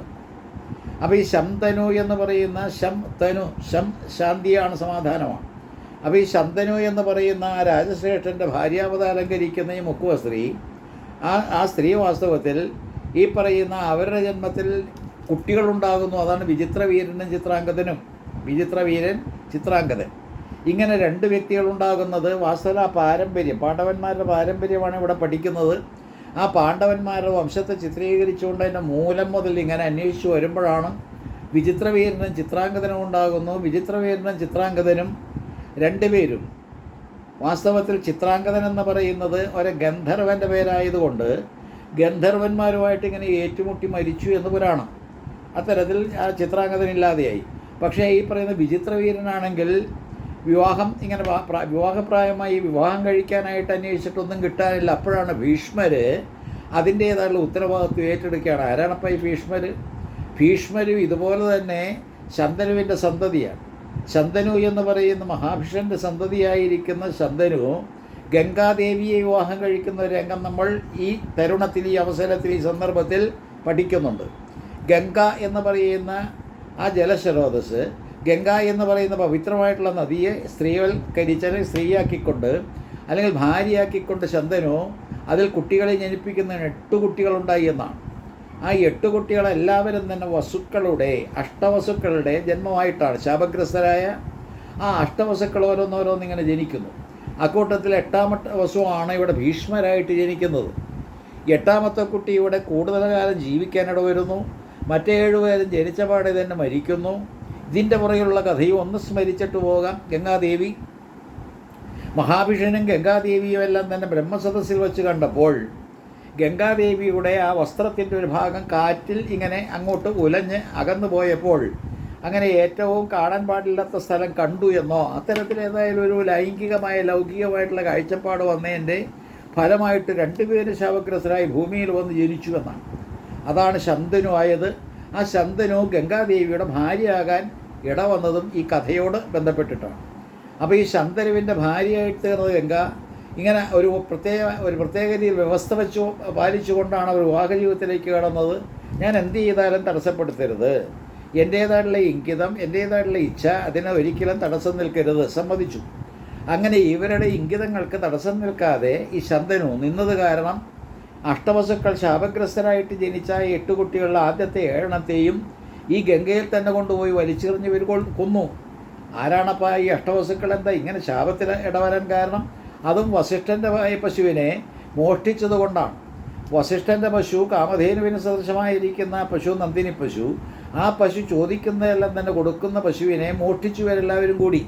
ആ മോഷണത്തിൽ ഏറ്റവും കൂടുതൽ പങ്കുവഹിച്ചത് 8ാമത്തെ വസുവാണ്, അഷ്ടമവസു. അതുകൊണ്ട് അയാളിവിടെ ഭൂമിയിൽ അധിക നാൾ ജീവിച്ചു. മറ്റുള്ളവരൊക്കെ തന്നെ കൂട്ടുനിന്നു എന്നുള്ളത് കൊണ്ട് പെട്ടെന്ന് ഈ ലോകത്തോട് വിട പറഞ്ഞു. ഇവിടെയും രഹസ്യങ്ങളുണ്ട്. അതെല്ലാം സന്ദർഭവശാൽ പിന്നാലെ നമുക്ക് ഓരോന്ന് നോക്കാം. അപ്പോൾ ഏതായാലും 8ാമത്തെ വസു എന്ന് പറയുന്ന ആ ഭീഷ്മരായിട്ട് ജനിച്ച ആ കുട്ടി അവിടെ ശപഥം ചെയ്യുന്നുണ്ട് ഈ മുക്കുവ സ്ത്രീയോട്. ഈ അഷ്ടമബാലൻ അല്ലെങ്കിൽ അഷ്ടമ കുട്ടിയായിട്ട് ജനിച്ച വസു വാസ്തവത്തിൽ എന്താണ് ഈ പറയുന്ന മുക്കുവ സ്ത്രീക്ക് കൊടുത്ത വാഗ്ദാനം? ഞാൻ വിവാഹം കഴിക്കില്ല, ഞാൻ രാജാവായിട്ട് വരാൻ ആഗ്രഹിക്കില്ല, എനിക്ക് രാജ്യം വേണ്ട, ഭാര്യവും വേണ്ട, ഒന്നും വേണ്ട, പരമ്പരയില്ല. അതേ രീതിയിൽ ശപഥം ചെയ്തുകൊണ്ടാണ് ഭീഷ്മർ എന്ന് പേര് കിട്ടിയത് തന്നെ. ആ ഭീഷ്മർ സഹോദരന്മാരെന്നുള്ള മറ്റുള്ള 2 പേര് അവരൊരാൾ മരിച്ചുപോയി. ഏതായാലും മറ്റ് ശേഷിച്ചിരിക്കുന്ന ഒരാളെ വിവാഹം കഴിപ്പിച്ച് അതിലൂടെ പരമ്പരയെ ഉണ്ടാക്കണമെന്നുള്ള താല്പര്യത്തോടുകൂടി ഇരിക്കുമ്പോഴാണ് ഭീഷ്മർ കാശിരാജാവിൻ്റെ ആ രാജ്യത്ത് നടക്കുന്നൊരു സ്വയംവരത്തെപ്പറ്റി കേട്ടു. അവിടെ അംബാംബിക, അംബാലിക, ആ 3 കഥാപാത്രങ്ങളുടെ വിവാഹവേദി ഒരുങ്ങിയിരിക്കുന്നു. കാശിരാജാവിൻ്റെ പുത്രിമാർ അവരെ 3 പേരെയും ബലാത്കാരേണ പിടിച്ചു കൊണ്ടുപോരുകയാണ് തൻ്റെ സഹോദരന് പത്നിമാരായിട്ട്. നോക്കൂ, മഹാഭീഷ്മൻ അല്ലെങ്കിൽ ഭീഷ്മർ ദൃഢശപഥം ചെയ്തിട്ടുള്ള വ്യക്തി. അദ്ദേഹത്തിന് രാജ്യം വേണ്ട, കുട്ടികൾ വേണ്ട, വിവാഹം കഴിക്കില്ല. ഇങ്ങനെ പ്രതിജ്ഞ ചെയ്തിട്ടുള്ള അദ്ദേഹം 3 പേരെ ബലാത്കാരേണ കൊണ്ടുവന്ന് ഈ പറയുന്നത് തൻ്റെ സഹോദരനായിരിക്കുന്ന വിചിത്രവീരനുമായിട്ട് വിവാഹം കഴിപ്പിച്ചു. പക്ഷേ വിചിത്രവീരന് രാജേഷ്മാവ് ഒന്ന് മരിച്ചു എന്നാണ് പുരാണം. രാജേഷ്മാവ് എന്ന് പറഞ്ഞാൽ ക്ഷയം. ഒരു പണ്ടത്തെ കാലത്ത് യാതൊരു ചികിത്സയുമില്ലാത്ത ഒരു മഹാമാരിയാണ്, അല്ലെങ്കിൽ ഒരു മഹാരോഗമാണ്. ആ മഹാരോഗമായിരിക്കുന്ന രാജേഷ്മാവ് ബാധിച്ച് വിചിത്രവീരൻ മരിച്ചപ്പോൾ വാസ്തവത്തിൽ ഈ പറയുന്ന 3 പേരിൽ 2 പേർ മാത്രമേ ഉണ്ടായിരുന്നുള്ളൂ. ഒരുത്തി തുടക്കത്തിലെ തന്നെ മഹാഭീഷ്മരുമായിട്ട് അല്ലെങ്കിൽ ഭീഷ്മരുമായിട്ട് അവിടെ നിന്ന് തൻ്റേതായിട്ടുള്ള ആഗ്രഹം പ്രകടിപ്പിച്ചുകൊണ്ട് രക്ഷപ്പെട്ടു പോകുന്നുണ്ട്. സാൽവൻ എന്ന് പറയുന്ന രാജാവുമായിട്ട് ഈ പറയുന്ന അംബ എന്ന് പറയുന്ന മൂത്തവൾ പ്രേമബദ്ധമായിട്ടുള്ള അവസ്ഥയിൽ എന്നെ വിടണം എന്നിങ്ങനെ പറഞ്ഞപ്പോൾ വിട്ട് അവൾ പോയി ഈ സാല്വനുമായിട്ട് ബന്ധപ്പെടുന്നു. പക്ഷേ സാൽവൻ ഉപേക്ഷിക്കുന്നു, ഭീഷ്മർ ഉപേക്ഷിക്കുന്നു, 2 പേരും ഉപേക്ഷിക്കുന്നു. അവസാനം ഈ പറയുന്ന അംബിക, അംബാലിക എന്ന് പറയുന്ന 2 പേർ മാത്രം വിചിത്രവീരൻ്റെ ഭാര്യമാരായിട്ടിരിക്കുകയാണ്. അങ്ങനെ വിചിത്രവീരൻ്റെ ഭാര്യമാരായിട്ട് രണ്ടുപേരിരുന്ന് രണ്ടുപേരും വാസ്തവത്തിൽ കുട്ടികളെ ജനിപ്പിക്കുന്നതിന് മുമ്പ് രാജേഷ് മാവോ എന്ന് വിചിത്രവീരൻ മരിച്ചു. നോക്കണേ വിധിയുടെ വൈപരീത്യം. അപ്പോൾ എല്ലാ തരത്തിലും രാജ്യം മുഴുവൻ ഈ സന്തതി ഏറ്റുപോകുന്ന രീതിയിലേക്ക്, പരമ്പരയില്ലാത്ത രീതിയിലേക്ക്, അരാജകത്വം വരാനിടയുള്ള ആ സന്ദർഭത്തിലേക്ക് നീങ്ങുന്നു കണ്ടപ്പോൾ ഉടനെ വാസ്തവത്തിൽ എല്ലാവർക്കും സങ്കടമായപ്പോൾ മുക്കുവസ്ത്രീ, നേരത്തെ അവർ സത്യവതി, കാളി എന്ന് പറയുന്ന സ്ത്രീരത്നം, വേദവ്യാസൻ്റെ അമ്മ പണ്ട് പറഞ്ഞ വാക്ക് ഓർത്തു, വേദവ്യാസൻ പറഞ്ഞത് ഓർത്തു. എപ്പോഴാണോ എന്തെങ്കിലും ആവശ്യം വരുന്ന അമ്മയ്ക്ക് ഞാൻ വന്നോളാപ്പോൾ എന്ന് വിചാരിച്ചാൽ മതി എന്ന് പറഞ്ഞതിങ്ങനെ ഓർത്തിട്ട് വിചാരിച്ചു വേദവ്യാസർ വന്നു എന്നാണ്. ഏതായാലും വേദവ്യാസൻ ഇങ്ങനെ കടന്നു വന്നപ്പോൾ വേദവ്യാസരോട് അമ്മ ഈ സത്യവതി ആവശ്യപ്പെടുന്നത്, ഇവർ രണ്ടുപേര് വിധവകളായി കഴിഞ്ഞു. വിചിത്രവീരൻ രാജേഷ്മാവ് ബാധിച്ചു മരിച്ചു കഴിഞ്ഞു. കുട്ടികളില്ലാത്ത അവസ്ഥയിൽ പോയാൽ നാട് അരാജകത്വത്തിലേക്ക് പോകുന്നതുകൊണ്ട് ഒരു കുട്ടിയെ വാർത്തെടുക്കണം, അല്ലെങ്കിൽ ഉൽപ്പാദിപ്പിക്കണം. അതുകൊണ്ട് സഹോദരഭാവത്തിലുള്ള ഈ സഹോദര പത്നിമാരിൽ നീ കുട്ടികളെ ഉൽപ്പാദിപ്പിക്കണമെന്ന് പറഞ്ഞ് വേദവ്യാസൻ അമ്മയുടെ വാക്ക് അനുസരിക്കാൻ തയ്യാറായി. ആ വേദവ്യാസരുടെ അടുത്തേക്ക് അംബിക ആദ്യം അംബികയെ പറഞ്ഞു വിട്ടു. ഏതായാലും അംബിക ചെന്നത് വാസലൊരു താടിയും വളർത്തി അത്തരത്തിൽ ജരാന്തരകൾ ബാധിച്ചിരിക്കുന്നൊരു വൃദ്ധവയോധികനായിരിക്കുന്നൊരു സന്യാസിയെ ഒട്ടും തന്നെ താല്പര്യമില്ലാതെ അങ്ങനെ അടുത്തുകൂടുന്ന ഇവൾ കണ്ണടച്ചുകൊണ്ട് ചെന്നു എന്നാണ് കഥ. ഏതായാലും അംബിക ഇതെല്ലാം തന്നെ കണ്ണടച്ചുകൊണ്ട് ഇങ്ങനെ ചെന്നതിൻ്റെ ഫലമായിട്ട് അവർക്കൊരു കുട്ടി ജനിക്കുന്നു. ആ കുട്ടി അന്ധനായിട്ട് ജനിക്കുന്നു. ധൃതരാഷ്ട്രർ പരമ്പരയാണ്, പാണ്ഡുവിൻ്റെ അല്ലെങ്കിൽ പാണ്ഡവ വംശത്തിൻ്റെ കഥയാണ് ഇവിടെ വരുന്നത്. കൗരവന്മാരും പാണ്ഡവന്മാരും എന്ന് പറയുന്ന ആ വംശത്തിൻ്റെ കഥകളെല്ലാം തന്നെ പറയുന്ന കൂട്ടത്തിലാണ് ഇതാ രണ്ടാമതൊരുത്തിയെ അംബാലികയെ പറഞ്ഞു വിട്ടപ്പോൾ അവളാണെങ്കിലും വളറി വെളുത്ത് ഈ വൃത്തികെട്ട ഒരു സന്യാസിയെ എങ്ങനെ ഞാനിങ്ങനെ സംയോഗത്തിൽ ഏർപ്പെടും എന്നുള്ള ചിന്തയിൽ ഇങ്ങനെ വളറി വെളുത്ത് എന്നപ്പോൾ അതുപോലെ തന്നെ അവർക്കൊരു കുട്ടിയുണ്ടായി. മേലാസകലം പാണ്ഡു രോഗിയായിട്ട് രണ്ട് കുട്ടികളുടെ ജന്മം നോക്കൂ. അതാണ് പാണ്ഡവും അതുപോലെ തന്നെ ഈ പറയുന്ന ഏറ്റവും അന്ധനായിട്ടുള്ള ധൃതരാഷ്ട്രരും. ഇങ്ങനെ രണ്ട് കുട്ടികളെ ഇങ്ങനെ സൃഷ്ടിച്ച കൂട്ടത്തിൽ ഇത്രയുമുള്ള കുട്ടികളുണ്ടായാലും എങ്ങനെ നാട് ഭരിക്കും? അന്ധൻ വിരൂപൻ, അതുപോലെ തന്നെ മേലാസകലം പാണ്ഡുള്ള രോഗി. അപ്പോൾ ഇവരെങ്ങനെ രാജ്യം ഭരിക്കും? ഉടനെ തന്നെ ദാസിയെ പറഞ്ഞു വിട്ടു ഇവർ രണ്ടുപേരും എന്നാണ്. അമ്മയല്ല, ഈ പറയുന്ന കഥാപാത്രങ്ങൾ അംബാലിക എന്ന രണ്ടുപേര്. അവർ മൂന്നാമത് ഈ പറയുന്ന ദാസിയെ പറഞ്ഞു വിട്ടു അമ്മയുടെ അനുവാദത്തോടുകൂടി. ദാസിയെ പറഞ്ഞു വിട്ടോ, ദാസിക്കൊന്നും നോക്കാനുള്ള യജമാനത്തി പറയുന്നതെല്ലാം തന്നെ അനുസരിക്കുക എന്നുള്ള കർത്തവ്യബോധമുള്ള ആ പറയുന്ന ദാസി ഈ പറയുന്ന വേദവ്യാസരെ മനസ്സാകർമ്മണ എല്ലാ തരത്തിലും സർവാത്മന അങ്ങനെ സ്വീകരിച്ചതിൻ്റെ ഫലമായിട്ട് അതിൽ വിതുരരുണ്ടായി എന്നാണ്. വിതുരര് ധർമ്മദേവൻ്റെ അവതാരമാണ്. ശാപഗ്രസ്തനായിട്ടുള്ള ധർമ്മദേവർ, ആ ധർമ്മദേവർക്ക് ഉണ്ടായ കുട്ടിയായതുകൊണ്ട് ധർമ്മപുത്രർ. വാസ്തവത്തിൽ നമ്മൾ പറഞ്ഞ ധർമ്മപുത്രരെ പോലെ തന്നെ ഇവിടെ വിതുരരുണ്ടാവുകയാണ്. ധർമ്മദേവൻ്റെ പുനർജന്മമായിട്ട് വിതുരർ. ഏതായാലും ആ വിതുരരുടെ ജന്മം ധർമ്മത്തിൻ്റേത്, അതായത് ഏറ്റവും ശ്രേഷ്ഠം. അന്ധനായിരിക്കുന്ന ഈ പറയുന്ന ധൃതരാഷ്ട്ര പൊട്ടക്കണ്ണൻ, അയാളുടെ ജന്മമാണെങ്കിൽ അന്ധമായിട്ടുള്ള ഭ്രാന്തീയമായിരിക്കുന്ന സ്വത്തിൻ്റെ പിന്നാലെയുള്ള പരക്കം പായുന്നത് പിന്നാലെ നമ്മൾ കാണുന്നു. അതുപോലെ പാണ്ഡുരോഗി എന്ന കാമാസക്തനായിരിക്കുന്നൊരു വ്യക്തിയുടെ ചിത്രം. ഇത്രയും കഴിഞ്ഞിട്ടാണ് നമ്മൾ ശുഖബ്രഹ്മത്തെ കാണുന്നത്. അതും നമ്മൾ നേരത്തെ വായിച്ചു പഠിച്ച സംഗതിയാണ്. ഇതെല്ലാം തന്നെ വിവരിക്കുന്ന ദ്വിതീയ സ്കന്ധം ദേവി ഭാഗവത്തിലാണ്. അങ്ങനെ പാണ്ഡുരോഗം ബാധിച്ചവൻ, ധൃതരാഷ്ട്ര പൊട്ടക്കണ്ണൻ, വിതുരരുണ്ടവിടെ, ശുഖബ്രഹ്മവും, ഇതെല്ലാം തന്നെ വേദവ്യാസന്തതികളാണ്. ഒരു കാര്യം പറയാതിരിക്കാൻ നിവൃത്തിയില്ല. നമ്മുടെ കഥാകോളങ്ങളെല്ലാം തന്നെ മിത്തെന്ന് പറഞ്ഞ് അധിക്ഷേപിക്കാൻ നോക്കുമ്പോഴും അതെല്ലാം തന്നെ ഗ്രന്ഥരചന നടത്തിയിരിക്കുന്ന വേദവ്യാസൻ്റെ ഭാവനയിൽ നിന്ന് ഉതിർത്താണെന്ന് കൂടി ചിന്തിച്ചാൽ പോരെ. ഇപ്പോൾ തിരക്കഥകൾ എഴുതുന്ന പോലെ അല്ലെങ്കിൽ അത്തരത്തിലുള്ള കഥകളെല്ലാം തന്നെ എഴുതി പിടിപ്പിക്കുന്ന പോലെ നല്ലൊരു തിരക്കഥാകൃത്ത്, നല്ല ഭാവന ഉള്ളൊരു വ്യക്തിത്വം, അതേ ഇങ്ങനെ ഭാവിച്ച് തൻ്റെ തന്നെ കുട്ടികൾ, വേറെ ആർക്കും അതിന് കുറ്റം പറയാനില്ല. എല്ലാ കഥകളും മെനഞ്ഞെടുത്തിരിക്കുന്നത് ഈ കുരുക്ഷേത്ര യുദ്ധത്തിൽ ഇടവരുത്തിയ എല്ലാവരെയും നോക്കുമ്പോഴും അതിൽ പങ്കെടുക്കാതെ പോയതും പങ്കെടുത്തവരുമായിട്ടുള്ള എല്ലാവരെയും നമ്മൾ കാണുമ്പോൾ ഇതൊക്കെ വേദവ്യാസൻ്റെ തന്ത്രികളാണ്. വേദവ്യാസനാര ഈശ്വരൻ്റെ വ്യാപ്തി നിർണ്ണയിക്കാൻ, ഈശ്വരൻ്റെ വിസ്തീർണം നിർണ്ണയിക്കാൻ തക്ക ശേഷിയുള്ളത്. എന്തിനാണ് അപ്പോൾ ഈ കഥാപാത്രങ്ങൾ? ഈശ്വരാന്വേഷണത്തിന് ഉതകുന്നവർ. ഈശ്വരാന്വേഷണത്തിന് വേണ്ടിയിട്ട് എന്തെല്ലാം കാര്യങ്ങൾ വേണോ, ഏതെല്ലാം കഥാപാത്രങ്ങളാണോ അനിവാര്യമായിട്ടുള്ളത്, ആ കഥാപാത്രങ്ങളെ മെനഞ്ഞെടുത്തുകൊണ്ട് തൻ്റെ ഉദ്ദേശം എന്ന് പറയുന്ന ഈശ്വരപദപ്രാപ്തിക്ക് വേണ്ടി മെനഞ്ഞെടുത്ത പുരാണങ്ങളിലെ കഥാപാത്രങ്ങളെ ആ രീതിയിൽ ചിന്തിക്കുന്ന പക്ഷം എത്ര ഉദാത്തമാണ് ഈ കഥാപാത്രങ്ങൾ. അവയെ മെനഞ്ഞെടുത്ത ആ വേദവ്യാസരുടെ മനോഭാവവും എത്ര ഉദാത്തമാണെന്ന് ചിന്തിച്ചു നോക്കൂ. അങ്ങനെ ചിന്തിക്കാൻ നമ്മൾ മെനക്കെടാത്തത് കൊണ്ടാണ് ആക്ഷേപം, അധിക്ഷേപം, എല്ലാ തരത്തിൽ കുറ്റങ്ങൾ, കുറവുകൾ, കണ്ടില്ലേ ഇത് എന്ത് കഥകളാണിത് എന്ന് പറഞ്ഞുകൊണ്ട് ആക്ഷേപിക്കുന്ന രീതിയെല്ലാം തന്നെ മാറിക്കിട്ടും. അവിടെ പാണ്ഡു അതുപോലെ തന്നെ ധൃതരാഷ്ട്രർ ഇവർ രണ്ടുപേരും രാജ്യം ഭരിക്കാൻ യോഗ്യരല്ലാത്തതുകൊണ്ട് വിതുരർ കൂടി ജനിച്ചപ്പോൾ ധർമ്മമായി. അത് നമ്മുടെ സനാതനധർമ്മത്തിലെ 4 പ്രധാനപ്പെട്ട ഭാഗങ്ങളുടെ പ്രതീകമാണ്. ധർമ്മദേവൻ്റെ, അതായത് കാലൻ്റെ, യമധർമ്മൻ്റെ അവതാരമായിരിക്കുന്ന വിതുരർ എന്ന് പറയുന്നത് വിദ് എന്ന് പറയുന്ന ധാതുവിൽ നിന്ന് അറിവിൻ്റെ പ്രതീകമായിട്ട് വന്നു, ധർമ്മത്തിൻ്റെ പ്രതീകമായിട്ട് വന്നു, ധർമ്മദേവൻ്റെ പുനർജന്മമായിട്ട് വന്നു. ധർമ്മം ആദ്യത്തേത്. ഏതൊരു വ്യക്തി ജനിച്ചാലും അയാൾ ജനിക്കുന്ന ധർമ്മത്തിന് വേണ്ടിയിട്ട്, കർമ്മത്തിന് വേണ്ടിയിട്ട്, യഥാവിധി തൻ്റെ ജീവിതം ധന്യമാക്കുന്നതിന് വേണ്ടിയിട്ട്. അതാണ് ധർമ്മം. ശരീരമദ്യം ഖലുധർമ്മസാധനം എന്ന് പറയാൻ കാരണം ഈ ശരീരമെടുത്തുകൊണ്ട് ജനിച്ചൊരു വ്യക്തി ധർമാനുഷ്ഠാനത്തിന് വേണ്ടി ശരീരത്തെ വിനിയോഗിക്കണമെന്നാണ്. അത്തരത്തിലുള്ള ധർമ്മത്തിൻ്റെ പ്രതീകമായിട്ട് വിതുരരെ, അർത്ഥത്തിൻ്റെ പ്രതീകമായിട്ട് പൊട്ടക്കണ്ണൻ ധൃതരാഷ്ട്രരെ, കാമത്തിൻ്റെ പ്രതീകമായിട്ട് പാണ്ഡു എന്ന് പറയുന്ന ആ രോഗം ബാധിച്ചവനെ, മോക്ഷത്തിൻ്റെ പ്രതീകമായിട്ട് ശുഖബ്രഹ്മത്തെ നോക്കൂ. വേദവ്യാസൻ്റെ മനോഭാവം, അതിൻ്റെ വൈപുല്യം അല്ലെങ്കിൽ അതിൻ്റേതായിട്ടുള്ള വിപുലമായിരിക്കുന്ന രീതി, ഇതെല്ലാം തന്നെ ഇന്നത്തെ ആൾക്കാർ ഈ കഥകളെ കെട്ടിപ്പിടിച്ചുകൊണ്ട് പിന്നാലെ കഥകൾ ഉണ്ടാക്കുന്നതല്ലാതെ ഇതെല്ലാം തന്നെ ആദ്യം സൃഷ്ടിക്കാനുള്ള കഴിവ് അവർക്കാർക്കും ഇല്ലല്ലോ.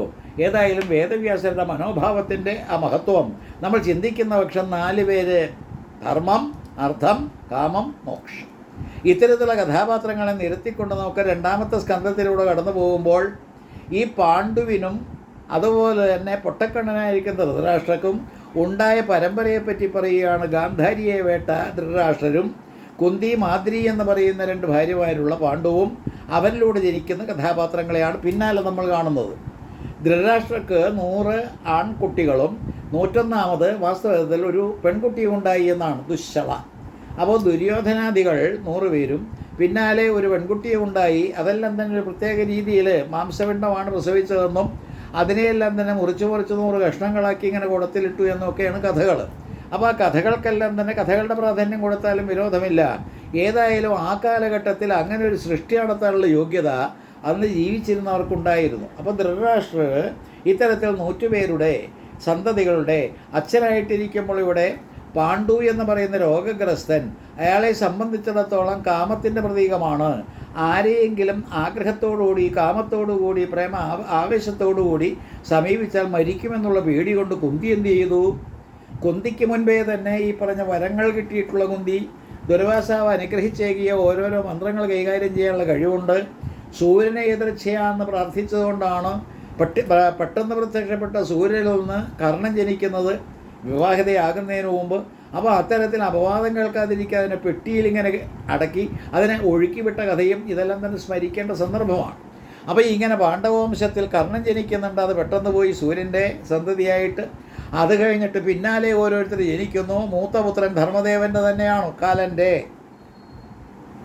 അനുഗ്രഹിച്ച ഈ ധർമ്മപുത്രർ എന്ന് പറയുന്ന ആ യുധിഷ്ഠിരൻ എന്ന് പറയുന്ന മൂത്തപുത്രനെ, അത് കഴിഞ്ഞിട്ട് ഭീമസേനൻ വായുവിൻ്റേതാണ്, അത് കഴിഞ്ഞിട്ട് ഇന്ദ്രൻ്റേതാണ് അർജുനൻ, നകുലസഹദേവന്മാർ, അശ്വിനി ദേവന്മാർ, ദേവഭിഷഗ്വരന്മാരുടേതാണ്. ഇങ്ങനെ മറ്റുള്ളവരിൽ കുട്ടികളെ ജനിപ്പിക്കുകയാണ് കുന്തിദേവി. കാരണം ഭർത്താവ് മരിക്കാതിരിക്കാൻ.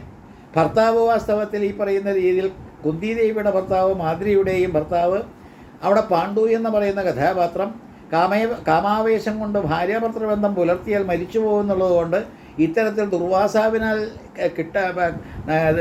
നേടിയ ദുർവാസാവിൽ നിന്ന് നേടിയ മന്ത്രം ഉപയോഗിച്ചുകൊണ്ട് ഓരോരോ കുട്ടികളെ എടുത്തെടുത്തു. പരമ്പര നോക്കുക എങ്ങനെയാണ് പോകുന്നതെന്ന്. അങ്ങനെ പാണ്ഡുവിൻ്റെ വംശമായി 5 പേര്. ഒരാൾ നേരത്തെ തന്നെ ഇങ്ങനെ പിരിച്ചുവിട്ടു. ഏതായാലും മറ്റൊന്ന് ഈ കുന്തിയുടെ വംശത്തെ പോലെ തന്നെ ഈ ധൃതരാഷ്ട്ര വംശം 100 പേര്. ഇങ്ങനെയുള്ള ഈ വംശപരമ്പരയെല്ലാം തന്നെ പറഞ്ഞിട്ട് മുന്നോട്ട് പോകുമ്പോഴാണ് കുരുക്ഷേത്ര യുദ്ധത്തെപ്പറ്റി പറഞ്ഞ് ഈ കുരുക്ഷേത്ര യുദ്ധം കൊടുമ്പിരിക്കൊണ്ടിരിക്കുന്ന സന്ദർഭത്തിലാണ് ഭാഗവത കഥകളെല്ലാം തന്നെ തുടങ്ങുന്നത്. ദുര്യോധനാദികൾ ഇങ്ങനെ മരണവുമായിട്ട് മല്ലിട്ട് കിടക്കുന്ന രംഗത്താണ് അശ്വത്ഥാമാവ് ക്രുദ്ധനായിട്ട് ഇവിടെ വന്ന് പാണ്ഡവന്മാരെ മുഴുവൻ മുച്ചൂടും നശിപ്പിക്കുമെന്നുള്ള വ്യഗ്രതയോടുകൂടി ആക്രമിക്കുന്നത്. അതിവിടെയും ബാധകമാണ്. അപ്പോൾ ഈ ദേവീ ഭാഗവതമായാലും ഭാഗവതമായാലും തുടങ്ങുന്ന ഭാഗം കുരുക്ഷേത്ര യുദ്ധ സന്ദർഭവും അതിനെ തുടർന്നുണ്ടായ ഭീകര അന്തരീക്ഷവുമാണ്. അതുപോലെ തന്നെ ഇവിടെയും സംഭവിക്കുന്നു. അഭിമന്യു എന്ന് പറയുന്ന അർജുന സന്തതി, അദ്ദേഹം വാസ്തവത്തിൽ ഒരു കുട്ടിയെ ജനിപ്പിക്കാനായിട്ട് ഉത്തരാഗർഭത്തിൽ തുനിഞ്ഞ സന്ദർഭത്തിലാണ്. ഉത്തരാഗർഭത്തിൽ കുട്ടി ജനിക്കുന്നുണ്ട്, പക്ഷേ അതിനെപ്പോലും നിഗ്രഹിക്കുന്ന രീതിയിലേക്ക് അശ്വത്ഥാമാവ് പുറപ്പെട്ടു കഴിഞ്ഞു. അതിനു മുമ്പേ തന്നെ പത്മവ്യൂഹത്തിൽ അകപ്പെട്ട് കുരുക്ഷേത്ര യുദ്ധമധ്യത്തിൽ മരിച്ചും കഴിഞ്ഞു ഈ പറയുന്ന അഭിമന്യു. അപ്പോൾ അഭിമന്യു ഇല്ലാതിരിക്കുന്ന സന്ദർഭത്തിൽ അഭിമന്യുവിൻ്റെ ഭാര്യയായിരിക്കുന്ന ഉത്തരയുടെ ഗർഭത്തിൽ മരിച്ചുപോയ അഭിമന്യു ഇങ്ങനെ ബീജാവാപം ചെയ്തിരിക്കുന്ന ആ കുട്ടിയുടെ വളർച്ചയെല്ലാം തന്നെ നശിപ്പിക്കാൻ ഇങ്ങനെ വ്യഗ്രതയോടുകൂടി വർത്തിക്കുന്ന ദ്രോണാചാര്യ സന്തതി അശ്വത്ഥാമാവിൻ്റെ വളരെ കടുത്ത പ്രയോഗം, ബ്രഹ്മാസ്ത്രം തൊടുത്തു വിട്ടത് അതിനെ തടഞ്ഞുകൊണ്ട് ഭഗവാൻ സുദർശനാസ്ത്രം പ്രയോഗിച്ച് രക്ഷിക്കുന്ന രംഗം ഇതവിടെ ഇവിടെയും കാണാം. എന്തിനാണ് ഈ കഥയിൽ വന്നു തന്നത്? ഒരു പ്രത്യേക പരമ്പരയും എല്ലാം തന്നെ ദ്വിതീയ സ്കന്ധത്തിൽ ദേവീ ഭാഗവത്തിൽ വർണ്ണിക്കുമ്പോൾ അതൊന്നും പ്രത്യേകിച്ച് വിശദീകരിക്കാതെ തന്നെ ഭാഗവത്തിൽ എടുത്തു ചാടി നമ്മൾ കുരുക്ഷേത്ര യുദ്ധ മധ്യത്തിൽ നടന്ന ഘോര അരിഷ്ടതകളും അനിഷ്ടങ്ങളും അല്ലെങ്കിൽ അതെല്ലാം തന്നെ സൂചിപ്പിച്ചുകൊണ്ട് അശ്വത്ഥാമാവിൻ്റെ ആ ക്രൂരമായിട്ടുള്ള പ്രവൃത്തികൾ സൂചിപ്പിച്ചുകൊണ്ടാണ് ഉത്തരാഗർഭത്തിൽ വസിക്കുന്ന ആ ഭ്രൂണത്തെ രക്ഷിക്കാൻ വേണ്ടി ഭഗവാൻ തൃച്ചക്രവാണിയായിട്ട് ഉത്തരയുടെ ഗർഭത്തിൽ കയറി എന്നുകൊണ്ട് രക്ഷിച്ച ആ കുട്ടി പരീക്ഷിത്തായിട്ട് ജനിക്കുന്നു എന്നുള്ളത് അതിവിടെയും ഒക്കെ ഒരേപോലെ.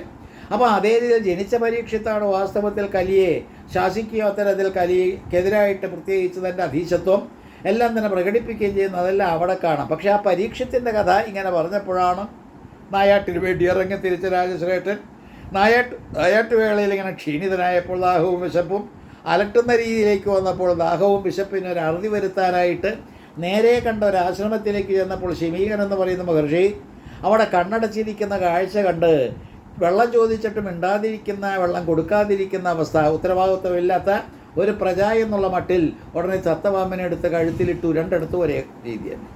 അപ്പോൾ അതുവരേക്ക് എത്താനായിട്ടൊരു പ്രയത്നം ദ്വിതീയ സ്കന്ധത്തിൽ ദേവീ ഭാഗവതത്തിൽ പ്രയത്നം നടത്തുമ്പോൾ അതേ വേദവ്യാസരെ ദ്വിതീയ സ്കന്ധം എന്ന് പറയുന്ന ഭാഗവതത്തിൽ അതൊന്നും എടുക്കുന്നില്ല. കാരണം എന്താ? അപ്പോഴേ ഭാഗവതം തുടങ്ങിക്കഴിഞ്ഞു. നല്ലപോലെ ശ്രദ്ധിക്കുക. ഇനി ഇതിൻ്റെ കോൺട്രാസ്റ്റ് അല്ലെങ്കിൽ കമ്പാരിസൺ ആൻഡ് കോൺട്രാസ്റ്റ് എന്ന് പറയുന്നതിൻ്റെ താരതമ്യ പഠനത്തിൽ ഈ ദ്വിതീയ സ്കന്ധം ഭാഗവത്തിലെടുക്കുമ്പോൾ അവിടെ ഉപദേശം തുടങ്ങിക്കഴിഞ്ഞു. ശുഖബ്രഹ്മം എന്ന് പറയുന്ന വേദവ്യാസ സന്തതി, മോക്ഷത്തിൻ്റെ പ്രതീകമായിട്ടുള്ള സന്തതി, അദ്ദേഹം വന്നു കഴിഞ്ഞു. അദ്ദേഹം പറഞ്ഞു പറഞ്ഞ ഭാഗവതം ഏതൊരു ഭാഗവതമാണോ മോക്ഷത്തിന് ഹേതു അതെല്ലാം തന്നെ വർണ്ണിച്ചു കഴിഞ്ഞു. അതിനു മുമ്പേ തന്നെ അത്തരത്തിലുള്ള ഭാഗവതം ചൊല്ലിക്കൊടുക്കുന്ന രീതിയിലേക്ക് ഈ ഗംഗാതീരത്ത് കടന്നു കഴിഞ്ഞ രണ്ട് വ്യക്തികളെ ഇവിടെ നമ്മൾ കാണുന്നില്ല. ഇവിടെ വിസ്തരിച്ചൊന്നും പറയുന്നില്ല. പക്ഷേ ഇവിടെ ഒരു കാര്യം പറഞ്ഞു. ഏതായാലും മരണത്തിൽ നിന്ന് രക്ഷപ്പെടാൻ വേണ്ടിയിട്ട് ഗംഗയിൽ ഒരൊറ്റ സ്തംഭം എല്ലാം തന്നെ ഉണ്ടാക്കി വെച്ച് അതിൻ്റെ മുകളിൽ ഒരു മണ്ഡപമൊക്കെ സൃഷ്ടിച്ച് അവിടെ കുത്തിയിരുന്നു. യാതൊരു കാരണവശാലും യാതൊരു പാമ്പിനെയോ ആരെയോ അകത്തേക്ക് കടത്തിവിടാത്ത രീതിയിൽ സുരക്ഷിതനായിട്ടിരുന്ന പരീക്ഷത്തിനെ എങ്ങനെ കൊല്ലാം എന്ന് തക്ഷകൻ കണ്ടുപിടിച്ചതാണ്. പഴത്തിൻ്റെ ഉള്ളിൽ കയറിയിരുന്ന് അവിടെ എത്തുന്നു. ഇതെല്ലാം വാസ്തവത്തിൽ പിന്നാലെ രസകരമായിട്ടുള്ള കഥ അവിടെയും കാണാം, ഇവിടെയും കാണാം. പക്ഷേ ഇവിടുത്തെ കഥയുടെ പ്രത്യേകത ഈ സന്ദർഭം സൂചിപ്പിക്കുന്നുണ്ട്. പാമ്പ്, ഈ തക്ഷകൻ എന്ന് പറയുന്ന ഘോരസർപ്പം ഒരു പഴത്തിൻ്റെ ഉള്ളിൽ കടന്നിരുന്ന് അകത്തേക്ക് ഇങ്ങനെ കയറി ചെന്നതിന് ശേഷം അകപ്പെടാനുള്ള അവസരവും ഒരുക്കി. അതെല്ലാം തന്നെ കണ്ട് അത് പഴത്തിൻ്റെ ഉള്ളിലിരിക്കുന്ന കൃമിയെ, കീടത്തെ തൻ്റെ കഴുത്തിൽ വെച്ചുകൊണ്ട് ഇതാകട്ടെ തക്ഷകൻ എന്നുള്ള മട്ടിൽ ഹാസ്യ മനോഭാവത്തോടുകൂടി അതിനെ അങ്ങനെ കഴുത്തിൽ വച്ചപ്പോൾ തക്ഷകനായി മാറുകയും കൊല്ലാനായിട്ട് ശ്രമിക്കുകയും ചെയ്യുമ്പോൾ ഈ പറയുന്ന ദേവീ ഭാഗവതത്തിൽ അവിടെ ആ സന്ദർഭത്തിലിരിക്കുന്ന പരീക്ഷത്തിൽ വർണ്ണിക്കുന്നത് അനങ്ങിയില്ല, മിണ്ടിയില്ല ഒന്നും ആ ഭൂപൻ എന്നാണ്. അനങ്ങിയില്ല, മിണ്ടിയില്ല ഒന്നും ആ ഭൂപൻ. അപ്പോൾ അനങ്ങിയില്ല, മിണ്ടിയില്ല ഒന്നും ആ ഭൂപൻ എന്ന് പറയുമ്പോൾ ആ സന്ദർഭം ഒന്ന് ചിന്തിച്ചു നോക്കൂ. അയാൾ വാസ്തവത്തിൽ അവിടുത്തെ സമാധ്യാവസ്ഥയിലാണ്. കാലസർപ്പം എന്ന് പറയുന്ന തക്ഷകൻ ഒരു പ്രത്യേക രീതിയിൽ പഴത്തിൻ്റെ ഉള്ളിൽ കടന്നു കയറി പരീക്ഷത്തിരിക്കുന്ന രംഗത്തേക്ക് വന്ന് പരീക്ഷത്തിനെ കടിച്ച് അങ്ങനെ പരീക്ഷത്തിനെ നിഗ്രഹിക്കുമ്പോൾ എന്തായിരുന്നു ഈ പറയുന്ന ഈ പരീക്ഷത്തിൻ്റേതായിട്ടുള്ള ഭാവം എന്ന് ചോദിച്ചാൽ അനങ്ങിയില്ല, മിണ്ടിയില്ല, യാതൊരു പ്രതികരണവുമില്ലാത്ത രീതിയിൽ കഴിയുന്നു അദ്ദേഹം. അല്ലെങ്കിൽ വന്നിരിക്കുന്ന ഈ തക്ഷകനെ തടുക്കുന്നതിനുള്ള പ്രവണത പോലും കാട്ടാതെ താൻ നിശ്ചേഷ്ടനായിട്ട് ഇങ്ങനെ ഇരിക്കുന്നു. ഇതാണ് നിശ്ചലതത്വം. സമാധാനത്തോടുകൂടി നിങ്ങൾ ചിന്തിച്ചു നോക്കൂ. ഈ നിശ്ചലതത്വം എന്ന് പറയുന്ന സംഗതി 7ാമത്തെ ദിവസം ഭാഗവതം കേട്ടിട്ട് ഏതൊരു പ്രവൃത്തി അല്ലാത്ത നിവൃത്തി ശാസ്ത്രത്തിലാണോ നമ്മൾ 7ാമത്തെ ദിവസം ഭാഗവതം കേട്ടിട്ട് ഈ സുഖബ്രഹ്മത്തിൻ്റെ ഭാഗവത കഥകളിലൂടെയും മനസ്സിനെ മെരുക്കി 7ാമത്തെ ദിവസം തക്ഷകൻ കടന്നു വരുമ്പോൾ ഇരുന്ന രീതി സമാധി എന്നുള്ള രീതിയല്ലേ, രണ്ടിടത്തും ഒന്നല്ലേ. സമാധി എന്ന് പറയുന്നൊരവസ്ഥയിൽ ശരീരവുമായിട്ടുള്ള യാതൊരു ബന്ധവുമില്ലാത്തൊരു വ്യക്തിയെ ഈ സർപ്പം കടിച്ചുവെങ്കിൽ ആർക്കെന്ത് ഛേദം? ശരീരത്തെ ദഹിപ്പിച്ചുവെങ്കിൽ ആർക്ക് എന്ത് നഷ്ടം? ശരീരമില്ലാത്തൊരവസ്ഥയിൽ ഇരിക്കുന്ന ഒരു വ്യക്തിയുടെ മഹത്വപൂർണ്ണമായിരിക്കുന്നൊരവസ്ഥ, സമാധി എന്ന് പറയുന്നൊരവസ്ഥ, മോക്ഷത്തിൻ്റെ ഭാവം തന്നെ അത് സ്വീകരിച്ച് അദ്ദേഹം മോക്ഷപ്രാപ്തനായി എന്ന് ഇവിടെയും നമുക്ക് ഒന്ന് ഇൻഫർ ചെയ്തുകൂടെ, അന്ന് നമുക്കൊന്ന് ഊഹിച്ചെടുത്തുകൂടെ? അതെല്ലാം അവിടെ നിൽക്കട്ടെ. ഏതായാലും ഇങ്ങനെയുള്ള ആ പരീക്ഷത്തിൻ്റെ അന്ത്യമെല്ലാം തന്നെ സൂചിപ്പിച്ചുവെങ്കിലും ഇതൊന്നും അംഗീകരിക്കാൻ തയ്യാറല്ലാത്ത മകൻ്റെ കഥയാണ് ഇവിടെ വരുന്നത്. മകൻ ഈ ജനമേജയൻ പറയുന്നത് അങ്ങനെയൊന്നുമല്ല, അച്ഛൻ വാസ്തവത്തിൽ താഴത്ത് കിടന്ന് മരിക്കാതെ പാമ്പിൻ്റെ കടിയേറ്റ് മരിക്കുകയും അത് മുകളിൽ കിടന്ന് മരിക്കുകയും ഒരു മനുഷ്യൻ യഥാവിധി ആ കാലമൃത്യുവിന് വശംവദനായിട്ട് മരിക്കേണ്ട രീതിയൊന്നുമില്ലാതെ ഒരു അകാലമൃത്യു എന്നുള്ള രീതിയിൽ ഒരപമൃത്യു എന്നുള്ള മട്ടിൽ മരിച്ചതുകൊണ്ട് ഗതി കിട്ടിയില്ല എന്ന് പറഞ്ഞുകൊണ്ടാണ് പ്രവൃത്തിശാസ്ത്രമായിരിക്കുന്ന ഭാഗവതത്തിലേക്ക് കടക്കുന്നു തൃതീയ സ്കന്ധത്തിൽ. അപ്പോൾ ദ്വിതീയ സ്കന്ധത്തിൽ ഇത്തരത്തിലുള്ള അവസ്ഥകളെല്ലാം തന്നെ പ്രകീർത്തിച്ചുകൊണ്ട് തൃതീയ സ്കന്ധത്തിൽ തുടങ്ങുന്നതിനെ നോക്കൂ. ഏതൊരു പ്രഥമസ്കന്ധത്തിലാണോ മധുകൈടഭന്മാരെ ഉറങ്ങിക്കിടന്നിരുന്ന യോഗനിദ്രയിലാണ്ട് കിടന്നിരുന്ന ആ പത്മനാഭൻ ഉണർന്ന് നിഗ്രഹിച്ചത്, ആ കഥയുടെ ബാക്കിയായിട്ട് ഏതൊരു ദേവിയാണോ ഈ തൃതീയ സ്കന്ധത്തിൽ വിമാനത്തെ വരുത്തി ബ്രഹ്മാവിഷ്ണുക്കളെയും അത് അക്കൂട്ടത്തിൽ രുദ്രനെയും ആ വിമാനത്തിൽ കയറ്റിയത്, അവരുടെ ഗമനമാണ് തൃതീയ സ്കന്ധത്തിൽ നമ്മൾ ആദ്യം കാണുന്ന തൃതീയ അധ്യായത്തിൽ തന്നെ കാണുന്നത് വിമാനഗമനമാണ്. അപ്പോൾ ഒന്നുകൂടി ഈ കഥാഗോളങ്ങളെ നല്ലപോലെ മനസ്സിലിട്ട് താലോലിക്കണം. അപ്പോൾ ആദ്യത്തെ ഭാഗവതം അല്ലെങ്കിൽ നമ്മൾ പറയുന്ന നിവൃത്തിശാസ്ത്രമായിരിക്കുന്ന ഭാഗവതവും പ്രവൃത്തിശാസ്ത്രം എന്ന് പറയുന്ന ഭാഗവതവും തമ്മിൽ വളരെയേറെ പൊരുത്തങ്ങളുണ്ട്. കാരണം ഒരാൾ എഴുതിയതാണ്, അതിനകത്ത് വൈരുദ്ധ്യം അധികം വരാൻ പാടില്ല. പക്ഷേ ഒരു വൈരുദ്ധ്യം അതിനകത്ത് വന്നതെന്താ, മോക്ഷം കിട്ടിയിട്ടില്ല എന്നൊരു തോന്നൽ വന്നു. ആർക്ക് എന്ന് ചിന്തിക്കുമ്പോൾ അവിടെയും വൈരുദ്ധ്യമില്ല. മോക്ഷം എന്ന് പറയുന്നത് എടുക്കേണ്ടതാണ്, കൊടുക്കേണ്ടതല്ല എന്നല്ല പലവട്ടം ഞാൻ പറഞ്ഞു, ഒരിക്കൽ കൂടി മനസ്സിൽ കൊണ്ടുവരിക. ആ മോക്ഷം എന്ന് പറയുന്നത് പരീക്ഷത്തിന് കിട്ടിയെന്ന് പരീക്ഷന് ബോധ്യമുണ്ട്. സബ്ജക്റ്റീവായിരിക്കുന്നത് എനിക്കത് കിട്ടി നേടി എന്നുള്ള മട്ടിൽ അതേ ഇരിക്കുന്നുവെങ്കിൽ മകനെന്ത് അവകാശം പറയാനായിട്ട്? മോക്ഷം കിട്ടിയിട്ടില്ല എന്ന് പറയാനായിട്ട് ഏക്കെന്ത് അവകാശം? അപ്പോൾ ഇത് മനസ്സിൽ വെച്ചുകൊണ്ട് വേണം മോക്ഷം കൊടുക്കാനായിട്ട് വ്യഗ്രത കൊണ്ടിരിക്കുന്നൊരു മകനെ. ഇനി കഥയിലേക്ക് നമുക്ക് കൂടുതൽ കടക്കാം.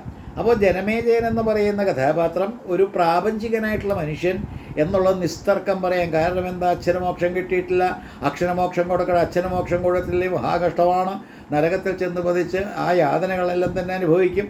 അതിനെ ഇടവരുത്തിയാൽ എൻ്റെ ദോഷം മകനാണ്. മകനെന്ന് പറഞ്ഞാൽ ഈ പുത്രനെന്ന് പറഞ്ഞാൽ പുന്നാമമാകുന്ന നരകത്തിൽ നിന്നുടൻ തന്നുടതാതനെ ത്രാണനം ചെയ്യുകയാൽ പുത്രൻ എന്നുള്ള ശബ്ദം വിധിച്ചു എന്ന് പറയുന്നത് വാസ്തവത്തിൽ അർത്ഥവത്തായിരിക്കേണ്ടത്. അതുകൊണ്ട് ഞാൻ മോക്ഷം കൊടുത്തേ ഇരിക്കൂ.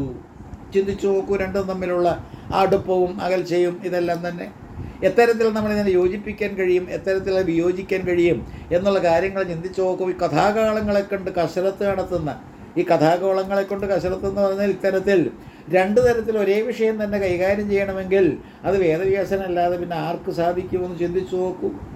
സബ്ജക്റ്റീവായിരിക്കുന്ന സാറ്റിസ്ഫാക്ഷൻ കിട്ടിയിരിക്കുന്ന പരീക്ഷത്തിൻ്റെ സ്ഥാനം കഴിഞ്ഞ് അദ്ദേഹത്തിൻ്റെ മരണാനന്തരം മകൻ എന്ന് പറയുന്ന ജനമേജയൻ അതിനെ തന്നെ കൈകാര്യം ചെയ്യുകയാണ്. മോക്ഷമാണ് ഏറ്റവും പ്രധാനപ്പെട്ട അതിനകത്തെ കണ്ണി, ഏറ്റവും പ്രധാനപ്പെട്ട കണ്ണി ആ കഥാഗോളങ്ങളിലെ. അപ്പോൾ അത്തരത്തിലുള്ള കണ്ണിയെ വിശകലനം ചെയ്തുകൊണ്ട് മോക്ഷം കൊടുക്കാൻ ഇതാ തുനിയാണ് ഈ പറയുന്ന ജനമേജയൻ. ഇനി ആ വിഷയത്തിലേക്ക് കൂടുതൽ കടക്കുന്നതിന് മുമ്പ് ഈ വിമാനഗമനത്തെപ്പറ്റി ഞാൻ പറഞ്ഞു വന്നത് മുഴുവൻ നിങ്ങളൊന്നുകൂടി ശ്രദ്ധിക്കണം. ഏതൊരു മഹാമായയാണോ ഈ പ്രപഞ്ചത്തിന് കാരണക്കാരി, ഏതൊരു മഹാമായയാണോ ഈ ത്രിഗുണങ്ങളെ വെച്ചുകൊണ്ട് ഈ കസരത്ത് നടത്തി നമ്മുടെ ഈ പറഞ്ഞ സംസാരത്തെ സൃഷ്ടിക്കുന്നത്, ജനിക്കുക മരിക്കുക അല്ലെങ്കിൽ അത്തരത്തിലുള്ള ഓരോരോ കാര്യങ്ങളിൽ നമ്മളെ ഏർപ്പെടുത്തുന്നത്, ഏതൊരു മഹാമായയാണോ മഹാമായ ത്രിഗുണാതീതമായിട്ടുള്ളൊരവസ്ഥയിലേക്ക് എത്തിക്കുന്ന തുടക്കത്തിലെ തന്നെ ഇട്ടു തന്നു, അത് മോക്ഷം. അപ്പോൾ എല്ലാ തരത്തിലും മോക്ഷത്തിൻ്റെ കഥയാണ് ഇത് എന്ന് കാണാം. മോക്ഷത്തിന് എന്താ വേണ്ടത് എന്നും പറഞ്ഞു കഴിഞ്ഞു. ഓരോരോ ഗുണങ്ങളോട് അടിപ്പെട്ട് അതിനെ സ്വീകരിച്ചുകൊണ്ട് ആ ഗുണങ്ങൾക്ക് വിധേയമായിട്ട് നമ്മൾ ചരിച്ചാൽ, സഞ്ചരിച്ചാൽ അല്ലെങ്കിൽ ജീവിച്ചാൽ അതുകൊണ്ടുണ്ടാകുന്നതാണ് സംസാരമെന്നും വന്നില്ലേ. ഒന്നുകൂടി നിങ്ങൾ കടന്നു നോക്കൂ. അകാരം കൊണ്ടും ഉകാരം കൊണ്ടും മകാരം കൊണ്ടും സൃഷ്ടമായ അത്തരത്തിൽ മൂന്ന് മാത്രകളെ കൊണ്ട് സംസൃഷ്ടമായിരിക്കുന്ന ഓങ്കാരത്തിലേക്ക് എത്താൻ വേണ്ടിയിട്ടുള്ളൊരു വിദ്യയാണ് ഇവിടെ നടക്കുന്നത്. ഭാഗവതമായാലും ദേവി ഭാഗവതമായാലും. അപ്പോൾ എല്ലാ തരത്തിലും ത്രിഗുണാതീതമായിരിക്കുന്നൊരവസ്ഥയിലേക്ക് നമ്മൾ എത്തണമെങ്കിൽ ഈ ജാഗ്രത അവസ്ഥ അല്ലെങ്കിൽ സുഷുപ്തി അല്ലെങ്കിൽ ഈ പറയുന്ന സ്വപ്നമെന്ന് പറയുന്ന അവസ്ഥാത്രയങ്ങളെ അതിജീവിക്കണം. അതിനെന്തു വേണം? രാജസം എന്ന് പറയുന്ന ചുവന്ന ഗുണം കൊണ്ടുള്ള സൃഷ്ടിയെ നമ്മൾ അതിക്രമിക്കുക, സ്ഥിതിയെ അവഗണിക്കുക, അല്ലെങ്കിൽ അതിനെയും അതിക്രമിക്കുക, സാത്വിക ഗുണത്തെയും തദ്വാര നമ്മൾ അതിക്രമിച്ചിട്ട് വീണ്ടും കടക്കുന്നത് താമസം എന്ന് പറയുന്ന സംഹാരത്തെയും. ഇത്തരത്തിൽ 3 തലങ്ങളെ നമ്മൾ താണ്ടിയിട്ട് 4മതൊരവസ്ഥയിലേക്ക് എത്തണം എന്നുള്ള രീതിയിലല്ലേ ആ തൃതീയ സ്കന്ധത്തിലെ വിമാനഗമനം കൊണ്ട് നമ്മൾ മനസ്സിലാക്കുന്നത്. ആ വിമാനഗമനത്തിലൂടെ കടന്നു വന്നിട്ട് വീണ്ടും ഈ പറയുന്ന ബ്രഹ്മാവിഷ്ണു രുദ്രന്മാർ ഒന്നുകൂടി ശ്രദ്ധിക്കണം. ബ്രഹ്മാവെന്ന് പറഞ്ഞത് രജോഗുണമാണ്, വിഷ്ണു എന്ന് പറഞ്ഞ സത്യഗുണമാണ്, താമസഗുണമാണ് രുദ്രൻ. 3 പേരെയും കയറ്റിയിരിക്കുന്ന ഒരു വിമാനത്തിലാണ്. ആ വിമാനം അപ്പം എന്തായിരിക്കും? ഒരു വിമാനത്തിൽ 3 ത്രിഗുണങ്ങൾ ഇങ്ങനെ ഒന്നിച്ച് ആ 3 ത്രിമൂർത്തികളെന്ന് പറയുന്ന 3 പേരും ഒന്നിച്ചിരിക്കുന്നു എന്ന് പറഞ്ഞാൽ 3ഉം കൂടി എഴുതിച്ചേരാൻ തയ്യാറായിട്ടിരിക്കുകയാണ്, ഒന്നിക്കാൻ തയ്യാറായിട്ടിരിക്കുകയാണ്. അത്തരത്തിലും ഒന്നിക്കാൻ തയ്യാറായിട്ടിരിക്കുന്ന 3 പേരെയും നേരെ കൊണ്ടുപോകുന്ന ചിന്താമണി ഗ്രഹത്തിലേക്കാണ്. അവിടെ ചെന്നപ്പോൾ ആ ജഗന്മായ അല്ലെങ്കിൽ ജഗദീശ്വരിയായിരിക്കുന്ന ത്രിപുരസുന്ദരിയെ അവളുടെ സാന്നിധ്യം കണ്ടു. ബ്രഹ്മാവും വിഷ്ണുവും രുദ്രനും ഒപ്പം മഹേശ്വരനും 4 കട്ടിൽക്കാലുകളായിട്ടുള്ള അതിൻ്റെ മുകളിൽ ഇങ്ങനെ തട്ടിട്ടിരിക്കുന്ന സദാശിവൻ്റെ മാറത്ത് ഇരിക്കുന്ന ദേവിയെ കണ്ടു എന്ന്.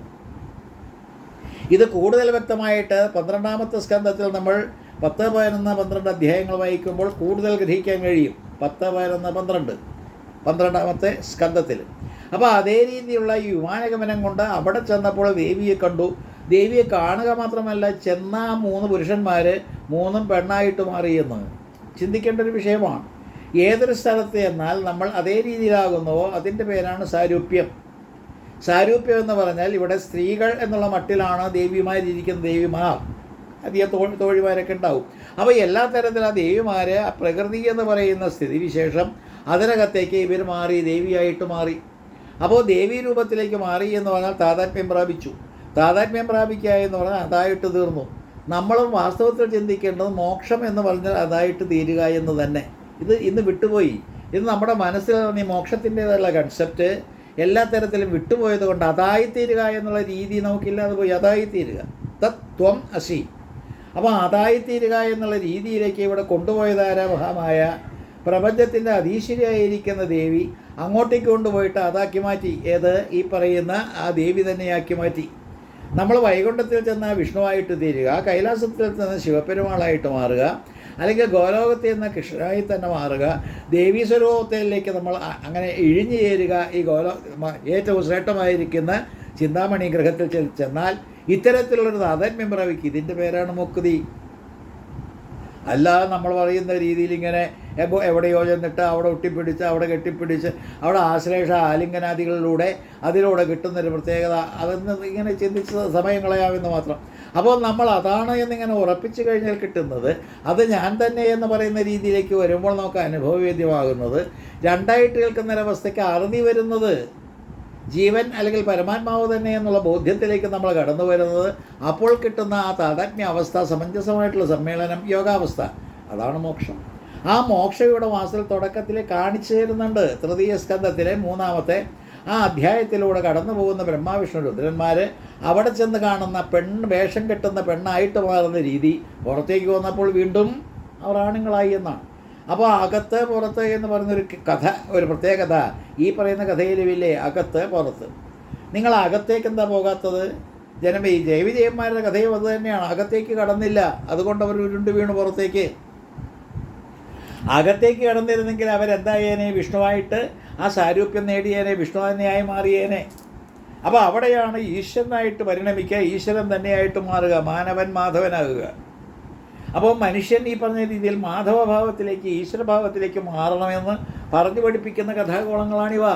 ജയവിജയന്മാർ അകത്തേക്ക് അടക്കാതെ പുറത്തുലാത്തിക്കൊണ്ട് വേണമെന്ന് ശാപഗ്രസ്തരായി ഉരുണ്ട് പുറത്തേക്ക് വീണു. ഇവിടെയും ബ്രഹ്മാവിഷ്ണു രുദ്രന്മാർ അകത്ത് കടന്നപ്പോൾ ഈ പറഞ്ഞ ദേവീഭാവത്തിലായി, അത് കഴിഞ്ഞ് പുറത്തേക്ക് വന്നപ്പോൾ അവരെല്ലാവരും വീണ്ടും ഈ ബ്രഹ്മാവിഷ്ണു രുദ്രന്മാരായി. എന്നിട്ട് അവരുടെ ജോലികളിലേക്ക് പോയി അവർക്ക് ഓരോരോ ഭാര്യമാരെയും കൊടുത്തു എന്നാണ് കഥ. ഭാര്യമാരെന്ന് പറഞ്ഞാൽ ശക്തിസ്വരൂപിണിയുള്ള വാമഭാഗം. അപ്പോൾ ഇടതുവശത്ത് ഇരുന്നു കൊണ്ട് ഈ പ്രവൃത്തികൾ ചെയ്യാൻ തക്ക യോഗ്യതയുള്ള ഭാര്യമാരെയും കൂടി സൃഷ്ടിച്ച ദേവി കൊടുത്തിട്ടാണ് ബ്രഹ്മാവിഷ്ണുക്കളെ ഇങ്ങോട്ടേക്ക് പറഞ്ഞു വിടുന്നത്. നിങ്ങൾ നിങ്ങളുടെ പ്രവൃത്തിയിൽ വ്യാപൃതരാകൂ. സൃഷ്ടിക്കുക എന്ന് പറയുന്ന പ്രവൃത്തികൾ ബ്രഹ്മാവും, പാലിക്കുക എന്നുള്ളത് വിഷ്ണുവും, സംഹരിക്കുക എന്നുള്ള രുദ്രനെ നടത്തട്ടെ എന്നുള്ള മട്ടിൽ വിട്ടു. ഇത്തരത്തിൽ 3 പ്രവൃത്തികൾ 3ആയിട്ടിരിക്കുമ്പോൾ ഉണ്ടാകുന്ന ഗതികേടെന്താ? അതാണ് മോക്ഷമില്ലായ്മ, ഗതിയില്ലായ്മ. ജനിക്കുക, ജീവിക്കുക, മരിക്കുക, വീണ്ടും ജനിക്കുക, ജീവിക്കുക, മരിക്കുക. അപ്പോൾ അതേ രീതിയിലുള്ള ബ്രഹ്മാവിഷ്ണു രുദ്രന്മാരുടെ രാജസ, സാത്വിക, താമസ ആ ഗുണങ്ങളോട് ബന്ധപ്പെട്ട് നമ്മളിവിടെ കഴിഞ്ഞുകൂടുന്നത് കൊണ്ട് നമുക്ക് ഇവിടെ ഈ പറയുന്ന മോക്ഷമില്ലാത്ത ഗതികെട്ടൊരവസ്ഥ വരുന്നു. ഗതികെട്ടത്, ഗതികേട്, ഗതി എന്ന് പറഞ്ഞാൽ മോക്ഷം. അപ്പോൾ ഗതിയില്ലാത്തൊരവസ്ഥയിലേക്ക് പോകാൻ കാരണം എന്താണെന്ന് ചോദിച്ചാൽ അതിന് മറുപടി ഈ പറയുന്ന നിവൃത്തിശാസ്ത്രം പോലെ അല്ല പ്രവൃത്തിശാസ്ത്രമെങ്കിൽ തന്നെ പ്രവൃത്തിശാസ്ത്രമായിരിക്കുന്ന ദേവീഭാഗവത്തിലും അത് ആദ്യം തന്നെ വ്യക്തമായിട്ട് ഇട്ട് തരുന്നുണ്ട്. പക്ഷെ നമ്മൾ ശ്രദ്ധിക്കില്ല. നമ്മൾ ശ്രദ്ധിച്ചു കഴിഞ്ഞതോടെ ഈ ജനമേജയനും സാധിക്കില്ല. കുറേ അധികം കാര്യങ്ങൾ പറഞ്ഞു കൊടുത്താലേ അയാൾക്കത് ബോധ്യമാവുക. കാരണം എന്താ? അയാളുടെ മോക്ഷമല്ല അയാൾ കരുതുന്നത്, അയാൾ അച്ഛൻ്റെ മോക്ഷമാണ്. അപ്പോൾ എല്ലാ തരത്തിലും അവനവൻ്റെ ഗതികേടിന് കാരണം എന്താണെന്ന് കണ്ടാൽ ഈ ത്രിഗുണങ്ങളാണ്. ഈ ത്രിഗുണങ്ങളെ കൊണ്ടുണ്ടാകുന്ന ജാഗ്രസ്വപ്ന സുഷുപ്തി എന്ന് പറയുന്ന അവസ്ഥാത്രയങ്ങളാണ്. ഈ ജീവൻ കെട്ടുപിണഞ്ഞ് കിടക്കുന്ന ഈ സംസാരത്തിന് ഹേതു ഈ ജാഗ്രസ്വപ്ന സുഷുപ്തി എന്ന് പറയുന്ന അവസ്ഥാത്രയവും ആ ഗുണത്രയങ്ങളുമാണ്. ആ ത്രിപുടി എന്ന് പറയുന്ന 3ആയിട്ടിരിക്കുന്നതിനെ മുടിപ്പിച്ചേ മതിയാവും, മുടിഞ്ഞേ മതിയാവും, അപ്പോഴേ മോക്ഷമുള്ളൂ എന്നുള്ളത് ഈ തൃതീയ സ്കന്ധത്തിൽ ആദ്യം തന്നെ പറഞ്ഞു തന്നില്ലേ? ഒന്നാലോചിച്ച് നോക്കൂ. അപ്പോൾ നിവൃത്തിശാസ്ത്രം പ്രവൃത്തിശാസ്ത്രം എന്ന് പറഞ്ഞുകൊണ്ട് രണ്ടിനെയും 2 തരത്തിൽ ഇങ്ങനെ ഡൈവേർജൻ്റായിട്ട് കൊണ്ടുപോകേണ്ട കാര്യമില്ല. 2 ഭാഗവത്തേക്ക് ഒന്നിപ്പിക്കാനുള്ള ശ്രമം നമ്മൾ നടത്തണം. 2 ഭാഗവത്തിൽ അച്ഛനും മകനും എന്നുള്ള പേരിട്ടുകൊണ്ട് അച്ഛനും മകനും ഭാഗവതവും എന്ന് സബ്ജക്റ്റ് ഞാൻ പറഞ്ഞെങ്കിൽ തന്നെ അവിടെ അച്ഛനും മകനും എന്നുള്ള പേരിട്ടാലും വളരെ അർത്ഥവത്താണ്. എന്താ കാരണം? ഈ പറഞ്ഞ അച്ഛൻ്റെ രീതി വേറെ, മകൻ്റെ രീതി വേറെ. മകന് സ്വന്തം മോക്ഷം വേണ്ട, അച്ഛന് മോക്ഷം വേണം. അച്ഛൻ മോക്ഷം നേടി, പക്ഷേ അച്ഛൻ മോക്ഷം നേടി എന്നുള്ളത് മകന് മനസ്സിലാകുന്നില്ല. ഈ ഗതികെട്ടൊരവസ്ഥ നല്ലപോലെ ചിന്തിക്കൂ. അപ്പോൾ എല്ലാ തരത്തിലും വളരെ വ്യക്തമായിട്ടുള്ളൊരു ധാരണ ഇരു ഭാഗവതവും തമ്മിൽ അല്ലെങ്കിൽ വേർതിരിച്ചോ അല്ലെങ്കിൽ വിവേചിച്ചോ അല്ലെങ്കിൽ അത്തരത്തിൽ വിശദമായിട്ട് പഠിച്ചോ നമ്മൾ ഉണ്ടാക്കി എടുത്തേ മതിയാവും. അത്തരത്തിലുള്ളൊരു ധാരണയിലേക്ക് വന്നെങ്കിലേ ഭാഗവതം പിടികിട്ടിയുള്ളൂ. ഭാഗവതത്തിലെയും നമ്മൾ ദ്വിതീയ സ്കന്ധത്തിലെ ഭാഗങ്ങളെല്ലാം തന്നെ പരിശോധിച്ച് തൃതീയ സ്കന്ധത്തിലേക്ക് കയറാനിരിക്കുമ്പോഴാണ് സർഗാദി ലക്ഷണങ്ങൾ 10 അതിൽ കടന്നു വരുന്നത്. ഇവിടുത്തെ 2 സ്കന്ധങ്ങൾ കഴിഞ്ഞ് 3-ാമത്തെ സ്കന്ധത്തിലേക്ക് വരുമ്പോൾ നമ്മൾ കാണുന്നത് ഓരോരോ കഥാപാത്രങ്ങളെ വീണ്ടും എഴുന്നള്ളിച്ചു കൊണ്ടുപോരുന്നുണ്ട്. അതിൽ ഏറ്റവും പ്രധാനപ്പെട്ട കഥാപാത്രം തൃതീയ സ്കന്ധത്തിൽ ശ്രേഷ്ഠമായിരിക്കുന്ന ക്ലീങ്കാരത്തിൻ്റെ കഥയും അതുപോലെ തന്നെ ഐങ്കാരത്തിൻ്റെ കഥയും വർണ്ണിക്കുന്ന 2 കഥാപാത്രങ്ങളാണ്. ഐം, ഹ്രീം എന്ന് പറയുന്നത് നേരത്തെ തന്നെ വരുന്നുണ്ട്. ഇവിടെ ക്ലീം എന്ന് പറയുന്ന ആ മന്ത്രാക്ഷരത്തിൻ്റെ പ്രാധാന്യവും കൂടി സൂചിപ്പിക്കുന്നുണ്ട്. ഐം എന്ന് പറയുന്ന ബീജാക്ഷരത്തിൻ്റെ പ്രാധാന്യം പ്രഥമസ്കന്ധത്തിൽ ആദ്യം തന്നെ മധുവൈഡന്മാരുടെ ജന്മത്തോടുകൂടി പറയുന്നുണ്ട്. മധുവൈഡവന്മാർ ജനിച്ചിട്ട് ഭഗവാന്റെ ഈ പറയുന്ന കർണമലത്തിൽ നിന്ന് ജനിച്ച ഇവർ 2 പേരും വെള്ളത്തിൽ താഴാതിരിക്കുമ്പോൾ ശബ്ദിച്ചു ഐ എന്ന്. അങ്ങനെ ഐ എന്നുള്ളത് ഐങ്കാരമായിട്ട് മാറി, അത് വാഗ്ഭവ ബീജമായിട്ട് തീർന്നു. അതിൻ്റെ ഫലമായിട്ട് സിദ്ധികൾ കിട്ടി, അവർ സ്വച്ഛന്ത മൃത്തിക്കളായിട്ട് മാറി എന്ന് പറയുന്ന പോലെ ഇവിടെയും ഐം എന്ന് പറയുന്ന ബീജാക്ഷരത്തെ ചൊല്ലി ഒരു കഥ പറഞ്ഞിട്ടാണ് ഈ തൃതീയ സ്കന്ധത്തിൽ നമ്മൾ മുന്നോട്ട് പോകുന്നത്. മറ്റൊന്നുമല്ല, ഒരു സത്യവ്രതൻ്റെ കഥ. പേരുകളെല്ലാം തന്നെ വളരെ ശ്രേഷ്ഠമാണ്. സത്യവതി, സത്യവ്രതൻ. അപ്പോൾ ഇത്തരത്തിലുള്ള പേരുകളെല്ലാം സത്യത്തിൻ്റെ നേർക്കാണ് ഈ യാത്ര മുഴുവൻ. സത്യം എന്ന് പറഞ്ഞാൽ ഈശ്വരൻ, ബ്രഹ്മം. അപ്പോൾ ധർമ്മം, അതും സത്യമാണ്. അപ്പോൾ എല്ലാ തരത്തിലും തൃതീയ സ്കന്ധത്തിൽ സത്യവ്രതൻ എന്ന് പറയുന്നൊരു കഥാപാത്രം ഗോഭിലൻ എന്ന് പറയുന്നൊരു ബ്രാഹ്മണ ശ്രേഷ്ഠനെ യാഗം നടത്തിക്കൊണ്ട് കിട്ടിയ കുട്ടിയാണ്. യാഗവേദിയിലെ വേളയിൽ അവസരങ്ങൾ പുറപ്പെടുവിച്ചുകൊണ്ട് മന്ത്രം ജപിച്ച് അത്തരത്തിൽ ഹോമിക്കാൻ ഇടവന്നതുകൊണ്ട് ജനിച്ച കുട്ടി വിഡ്ഢിയായിട്ട് മാറിയെന്നാണ്. വിഡ്ഢി ഇഡിയറ്റാണ്. അപ്പോൾ പറയുന്ന സംഗതികളെല്ലാം മനസ്സിലാക്കാൻ തക്ക ശേഷിയില്ലാത്തൊരു പ്രത്യേക ജന്മം ആ കുട്ടിയിൽ കണ്ടിട്ട് എല്ലാവരും ഉപേക്ഷിച്ചു. അച്ഛൻ ഉപേക്ഷിച്ചു, അമ്മ ഉപേക്ഷിച്ചു. പഠിക്കാൻ തയ്യാറല്ല, പഠിപ്പിച്ചാൽ നേരെ ആകില്ല. എല്ലാ തരത്തിലും പൂണുകൾ കർമ്മം പോലും നടത്താൻ പറ്റാതെ ആ ഇഡിയറ്റായിരിക്കുന്ന അയാളെ ഇങ്ങനെ ഉപേക്ഷിച്ചപ്പോൾ അയാൾ ഇങ്ങനെ ഓരോരോ വേലകൾ നടത്തും. ചേട്ടന്മാർ എന്തെങ്കിലും പറഞ്ഞാൽ അവരുടെ കർമ്മങ്ങളെല്ലാം നിലനിർത്തി കൊടുക്കും. ഇങ്ങനെ കാട്ടിൽ ഒരു ഈ പറയുന്ന ഊടകം അല്ലെങ്കിൽ ഈ പറയുന്ന പർണശാല പോലെ കെട്ടി അവിടെ കുത്തിയിരിക്കാൻ തുടങ്ങി. അപ്പോൾ ഒരു പ്രത്യേക ജഡഭരത ഭാവം എന്ന് പറയാം. ഭാഗവത്തിലെ ജഡഭരതനും ഈ കഥാപാത്രവുമായിട്ട് വളരെ അഭേദ്യമായിട്ടുള്ള ബന്ധപ്പെടുത്തൽ നമുക്ക് സാധിക്കും. പ്രകൃതിയുമായിട്ട് പ്രതികരണമില്ലാത്ത രീതി, ചൂടും തണുപ്പുമെല്ലാം തന്നെ ഒരേപോലെ കൈകാര്യം ചെയ്യുന്നൊരു ഭാവം ചിന്തിച്ചു നോക്കൂ. സ്ഥിതപ്രജ്ഞ ഭാവമാണ്. സ്ഥിതപ്രജ്ഞൻ. പ്രജ്ഞ സ്ഥിതമായിട്ട് നമുക്കുണ്ടോ? ഭാഗവതം പഠിച്ച് ജപിച്ച് അല്ലെങ്കിൽ ഇത്തരത്തിൽ കേൾപ്പിച്ച് പ്രസംഗിച്ചും ഇങ്ങനെ പാരായണം ചെയ്തും കാലം കഴിച്ചു കൂട്ടി നമുക്ക് ഏതെങ്കിലും സന്ദർഭത്തിൽ സ്ഥിതപ്രജ്ഞതയുണ്ടോ? ഒരിക്കലുമില്ല. നേരെ മറിച്ച് ഇവിടെ പറയുന്ന സത്യവ്രതൻ എന്ന് പറയുന്ന പടുവിഡ്ഢി, ആ ഇഡിയറ്റ് സ്ഥിതപ്രജ്ഞ ഭാവത്തിലാണ്. കാരണം അയാളെ ഒന്നും ബാധിക്കുന്നില്ല. അങ്ങനെ ഒന്നും ബാധിക്കാതിരിക്കുന്ന അയാൾ ഒരു പർണശാല കെട്ടി അവിടെ ഇരിക്കുമ്പോഴാണ് ഒരു പന്നി അതിൻ്റെ ശരീരത്തിൽ മുറിവേറ്റ രീതിയിൽ അസ്ത്രം ഇങ്ങനെ തറച്ചിരിപ്പുണ്ട്, അത് ഏറ്റ് ചോരയും ഇങ്ങനെ ഒലിപ്പിച്ചുകൊണ്ട് ഓടുകയാണ്. അങ്ങനെ ഓടുന്ന പന്നിയെ കണ്ടപ്പോൾ ഇയാൾ ഐ എന്ന് പറഞ്ഞു പോയി എന്ന്. രസകരമായിട്ടുള്ള പ്രയോഗമാണ് ദേവി വിഭാഗത്തിലും. മന്ത്രങ്ങളെയെല്ലാം തന്നെ ഡിറൈവ് ചെയ്ത് അതിനെയെല്ലാം തന്നെ ഇട്ട് ആ മന്ത്രങ്ങളിലൂടെ കടന്നു വരുന്ന ഒരു വ്യക്തിക്കുണ്ടാകുന്ന ഗതി, അയാൾക്ക് കിട്ടുന്ന മോക്ഷത്തെ പറ്റിയാണ് ഇവിടെയും പ്രതിപാദ്യ വിഷയം. അത് മാത്രമേ ഉള്ളൂ. അപ്പോൾ ഏതായാലും ചോരയൊലിപ്പിച്ചോടിപ്പോകുന്ന പന്നിയെ കണ്ട ഐ എന്ന് പറഞ്ഞപ്പോൾ ഐങ്കാരമായിട്ട് മാറിയ മന്ത്രത്തിൻ്റെ പ്രത്യേകത കൊണ്ട് അയാൾക്ക് കവിത്വം ലഭിച്ചു എന്നാണ് പിന്നാലെ വേടം വരുന്നു. വേടം ചോദിച്ചു ഇയാളോട്, ഈ പറഞ്ഞ പർണശാല കെട്ടിയിരിക്കുന്ന വിഡ്ഢിയോട് ചോദിച്ചു, ഞാൻ അമ്പ് ചെയ്തിട്ട് അമ്പ് ഏറ്റതായിട്ടുള്ളൊരു പന്നി ഇതിലൂടെ പോകുന്നത് കണ്ടോ എന്ന് ചോദിച്ചപ്പോൾ ഇയാൾ ചിന്തിച്ചു, ഞാൻ സത്യം പറഞ്ഞാൽ എന്തായിരിക്കും സ്ഥിതി? ഇതിലേടെ അങ്ങോട്ടേക്കാണ് പോയത്, ആ പന്നി എന്ന് പറഞ്ഞു പോയ ഇയാൾ പിന്നാലെ പോകും, ആ പന്നിയെ കൊല്ലും, ഞാൻ ഹിംസയ്ക്ക് കാരണക്കാരനായിട്ട് മാറും. പാടില്ല. അപ്പോൾ അത് ധർമ്മമല്ല എന്ന് കണ്ടിട്ട് പറയാതിരുന്നാലോ? അതും ധർമ്മമല്ല. അപ്പോൾ പറയാതിരുന്നാൽ തെറ്റ്, പറഞ്ഞു പോയാൽ കുഴപ്പം. ഇങ്ങനെ ഇതെല്ലാം തന്നെ ചിന്തിച്ചുകൊണ്ട് അയാളുടെ ഉള്ളിൽ നിന്ന് ചില വാക്കുകൾ വന്നു എന്നാണ്. കാണുന്നത് പറഞ്ഞിടാ, പറയുന്നത് കണ്ടിടാ. നല്ല പ്രയോഗമാണ്. കാണുന്നതായിട്ടുള്ള ഈ കണ്ണ് പറയുന്നുണ്ടോ? ഒരിക്കലുമില്ല. പറയുന്ന നാക്ക് വല്ലതും കണ്ടിട്ടുണ്ടോ? ഉടനെ ഈ വിഡ്ഢിയുടെ ചോദ്യമാണ് വേടനോട്, എടോ വേട, അതുകൊണ്ട് ഞാൻ എന്താ പറയുക? എൻ്റെ നാക്കാണെങ്കിൽ ഒന്നും കണ്ടിട്ടില്ല, നാക്കുകൊണ്ട് വേണ്ട പറയാൻ. കണ്ണ് വാസ്തവത്തിൽ കണ്ടു എന്നുള്ളത് ശരി, അതിന് പറയാനുള്ള കഴിവില്ല. ഈ രണ്ട് ഈ പറയുന്ന ഉപാധികൾ വെച്ചുകൊണ്ട് എന്തെങ്കിലും സംഭവിച്ചിട്ടുണ്ടെങ്കിൽ ഞാനെങ്ങനെ പറയും വേട, എന്നെക്കൊണ്ടൊന്നും പറയാൻ പറ്റില്ല എന്നിങ്ങനെ പറഞ്ഞുകൊണ്ട് കവിത്വം തുളുമ്പ് വെക്കുന്ന ഒരു ഭാവത്തിലേക്ക് ഐങ്കാരത്തിൻ്റെ ഫലമായിട്ട് ഈ പറയുന്ന വിഡ്ഢി മാറിയെന്നാണ് കഥ. ദേവീഭാഗവതം പറയുന്നത് വാൽമീകിയെപ്പോലെ ശ്രേഷ്ഠമതിയായിട്ട് തീർന്നുവെന്നാണ്. കവിത്വം തുളുമ്പ് കേൾക്കുന്ന ആദ്യ കവിയുടെ ആ മഹത്വപൂർണ്ണമായിട്ടുള്ള ഭാവത്തിലേക്ക് ഇയാളും കടന്നു. എന്താ കാരണം? ഐം. അപ്പോൾ ഐം എന്ന് പറയുന്ന ബീജാക്ഷരം എപ്രകാരമാണോ മധുകൈടവന്മാരെ ശ്രേഷ്ഠന്മാരാക്കിയത്, അതുപോലെ തന്നെ പടുവിഡ്ഢിയായിട്ടുള്ളൊരു ബ്രാഹ്മണൻ്റെ സന്തതിയെയും ഐം എന്ന് പറയുന്ന ബീജാക്ഷരം നല്ലൊരു കവിത്വം ഇങ്ങനെ തുളുമ്പ് കേൾക്കുന്ന വ്യക്തിയാക്കി മാറ്റി എന്നാണ് ഈ പറയുന്ന തൃതീയ സ്കന്ധത്തിലെ മറ്റൊരു കഥാഗോളം. ഇത് ഞാൻ സൂചിപ്പിക്കാനുള്ള കാരണം എല്ലാവർക്കും ഏത് സന്ദർഭത്തിലാണ് മാറ്റം വരിക എന്ന് പറയാൻ നിവൃത്തിയില്ലാതെ ഈശ്വര നിശ്ചയം. അപ്പോൾ ഈ മന്ത്രത്തിൻ്റെ ധ്വനിയും മന്ത്രത്തിൻ്റേതായുള്ള അക്ഷരങ്ങളുടേതായിട്ടുള്ള അഭ്യാസം കൊണ്ടുണ്ടാകുന്ന അനുഭവവും നിസ്സാരമല്ല എന്ന് സൂചിപ്പിക്കുകയാണ് ദേവി ഭാഗവതം. കാരണം മന്ത്രത്തിൻ്റെ പ്രാധാന്യവും ജപത്തിൻ്റെ പ്രാധാന്യവും അത്തരം ക്രിയകളുടെ എല്ലാം തന്നെ പ്രാധാന്യവും സൂചിപ്പിക്കേണ്ടത് പ്രവൃത്തിശാസ്ത്രമായിരിക്കുന്ന ദേവി ഭാഗവത്തിൻ്റെ ഉത്തരവാദിത്വമായതുകൊണ്ടാണ്. അപ്പോൾ ഇതെല്ലാം തന്നെ കൊണ്ടുചെന്ന് എത്തിക്കുന്നത് ഈ പറയുന്ന മോക്ഷത്തിലേക്കാണ്. അത് വേറെ കാര്യം, പിന്നാലെ നമുക്ക് നോക്കാം. അപ്പോൾ എല്ലാ തരത്തിലും ഇവിടെ സത്യവ്രതൻ എന്ന് പറയുന്ന പടുവിട്ടി ഐം എന്നിങ്ങനെ ജപിച്ചതുകൊണ്ട് അയാൾക്ക് ഇങ്ങനെ കവിത തുളുമ്പ് കേൾക്കുന്ന 4 വരികൾ ഈ വേടനോട് പറയാൻ കഴിഞ്ഞു. അയാൾ കവിയായിട്ട് മാറിയെന്ന് നിങ്ങൾ ചിന്തിച്ചു നോക്കൂ. ഐം എന്ന് പറയുന്ന ബീജാക്ഷരത്തിൻ്റെ മഹത്വം നേരത്തെ ഞാൻ സൂചിപ്പിച്ചിട്ടുണ്ട്. പക്ഷേ നമ്മുടെ ഇന്നത്തെ കുട്ടികൾ എല്ലാവരും തന്നെ ഐങ്കാരത്തെ പറ്റി ബോധ്യമുള്ളവരല്ല. ഐം എന്ന് പറയുന്ന മഹാസരസ്വതി ബീജമായിട്ടാണ് ഭാഗവതവും അല്ലെങ്കിൽ ദേവി ഭാഗവതവും ദേവി മഹാത്മ്യവും നമുക്കിട്ട് തരുന്നത്. എന്തിൻ്റെ ബീജാക്ഷരം? മഹാസരസ്വതി. മഹാസരസ്വതി എന്ന് പറയുമ്പോൾ അത് ശരിക്കും പറഞ്ഞാൽ ബ്രഹ്മദേവൻ്റെ ധർമ്മപത്നിയാണ്. ബ്രഹ്മദേവനാരാ? ഹിരണ്യഗർഭൻ, അല്ലെങ്കിൽ അത്തരത്തിൽ അദ്ദേഹത്തിന് പേരിട്ടുണ്ട്. വേദഗർഭൻ എന്ന് കൂടി പറയില്ലേ? വേദഗർഭൻ എന്ന് പറഞ്ഞാൽ അദ്ദേഹത്തിൽ നിന്നാണ് ഈ പറയുന്ന വേദമെല്ലാം തന്നെ ഉണ്ടായത്. അപ്പോൾ ചതുർവേദങ്ങളായാലും വേദങ്ങളായാലും അറിവ് എന്ന് പറയുന്നത് ആ ഭണ്ഡാകാരം ആരുടെ കയ്യിലാണ് എന്ന് ചോദിച്ചാൽ ബ്രഹ്മാവിൻ്റെ കയ്യിലാണ്. ആ ബ്രഹ്മാവിൻ്റെ പത്നിയാണ് ഈ മഹാസരസ്വതി. ബ്രഹ്മാവ് സഞ്ചരിക്കുന്നത് ഈ പറയുന്ന രീതിയിൽ ഹംസത്തിൻ്റെ പുറത്താണ്. ഹംസം എന്ന് പറഞ്ഞാൽ തെറ്റും ശരിയും വേർതിരിച്ചറിയാവുന്ന ആത്മഭാവമാണ്, ന്യായവും അന്യായവും.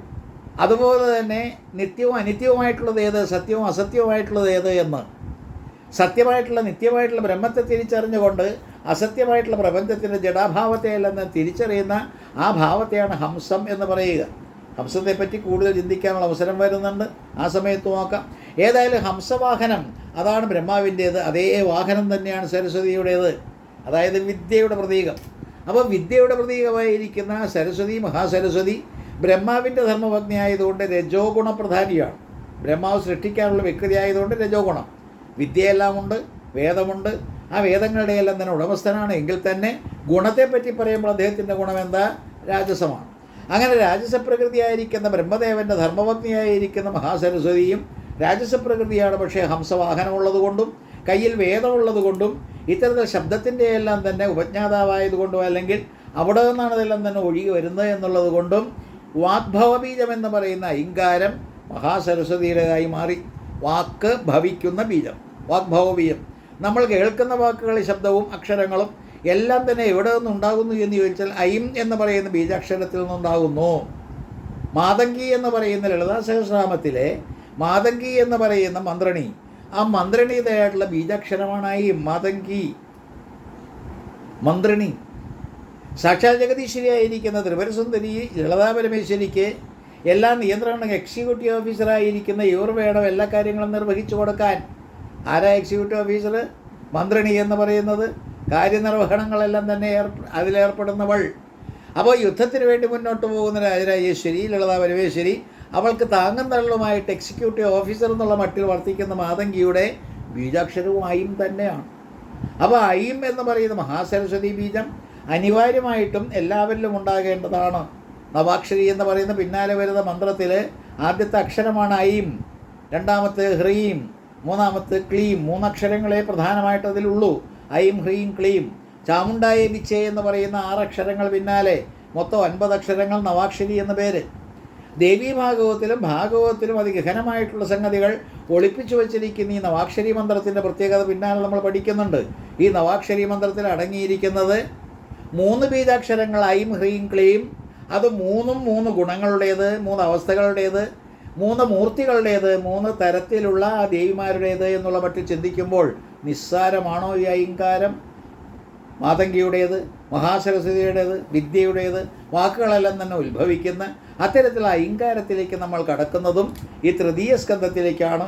അവിടെ നമ്മൾ പടിപടിയായിട്ട് ജീവൻ്റെ ഗതിക്ക് വേണ്ടി എന്തെല്ലാമാണ് ആവശ്യമായിട്ടുള്ള കർമ്മകാണ്ഡത്തിൽ, ഉപാസനാകാണ്ഡത്തിൽ എന്തെല്ലാം വേണമെന്ന് പറഞ്ഞു പഠിപ്പിക്കുന്ന രീതിയിലേക്ക് നമ്മൾ കടക്കുകയാണ്. അതാണ് പ്രവൃത്തിശാസ്ത്രത്തിൻ്റെ പ്രത്യേകത. ഇത്തരത്തിലുള്ള ഒരു താരതമ്യ പഠനം നമുക്ക് 2 ഭാഗവതവും തമ്മിൽ ആവശ്യമായതുകൊണ്ട് നമ്മളങ്ങനെ കടന്ന് കയറുകയാണ്. ഈ ശ്രോതാക്കൾ എല്ലാവരും തന്നെ ഇതോടൊപ്പിച്ച് ഒരേപോലെ ഒപ്പം ഇങ്ങനെ സഞ്ചരിച്ചുകൊണ്ട് കാര്യങ്ങൾ ഗ്രഹിക്കാനായിട്ട് തുനിഞ്ഞാൽ നമ്മളേതായിട്ടുള്ള പുരാണ ഇതിഹാസങ്ങളെല്ലാം തന്നെ നമ്മളെ നയിക്കുന്നത് സനാതനം എന്ന് പറയുന്ന ആത്മഭാവത്തിലേക്കാണ് എന്ന് വ്യക്തമായിട്ട് ധരിക്കാൻ കഴിയും. ഇന്ന് കാണുന്ന ഉതർക്കങ്ങളും വിതർക്കങ്ങളും എല്ലാം തന്നെ അവസാനിപ്പിച്ചുകൊണ്ട് ആത്മഭാവത്തിലേക്ക് എത്താൻ കഴിയും. നാരായണ ഗുരുദേവനെപ്പോലുള്ള സുഹൃത്തുക്കളെല്ലാം തന്നെ ഇട്ടുതന്നിരിക്കുന്ന അതിശ്രേഷ്ഠമായിരിക്കുന്ന സനാതന മഹത്വം നമുക്ക് ഉൾക്കൊണ്ടുകൊണ്ട് ജീവിക്കാൻ കഴിയും. അതാകട്ടെ ലക്ഷ്യമെന്ന് ഇങ്ങനെ പ്രാർത്ഥിച്ചുകൊണ്ടും ആവശ്യപ്പെട്ടുകൊണ്ടും നമുക്ക് നിർത്താം. ഓം സഹനാവവതു സഹനോ ഭുനക്തു സഹ വീര്യം കരവാവഹൈ തേജസ്വിനവധീതമസ്തു മാ വിദ്യുഷാവഹൈ. ഓം ശാന്തി ശാന്തി ശാന്തി. നാരായണ.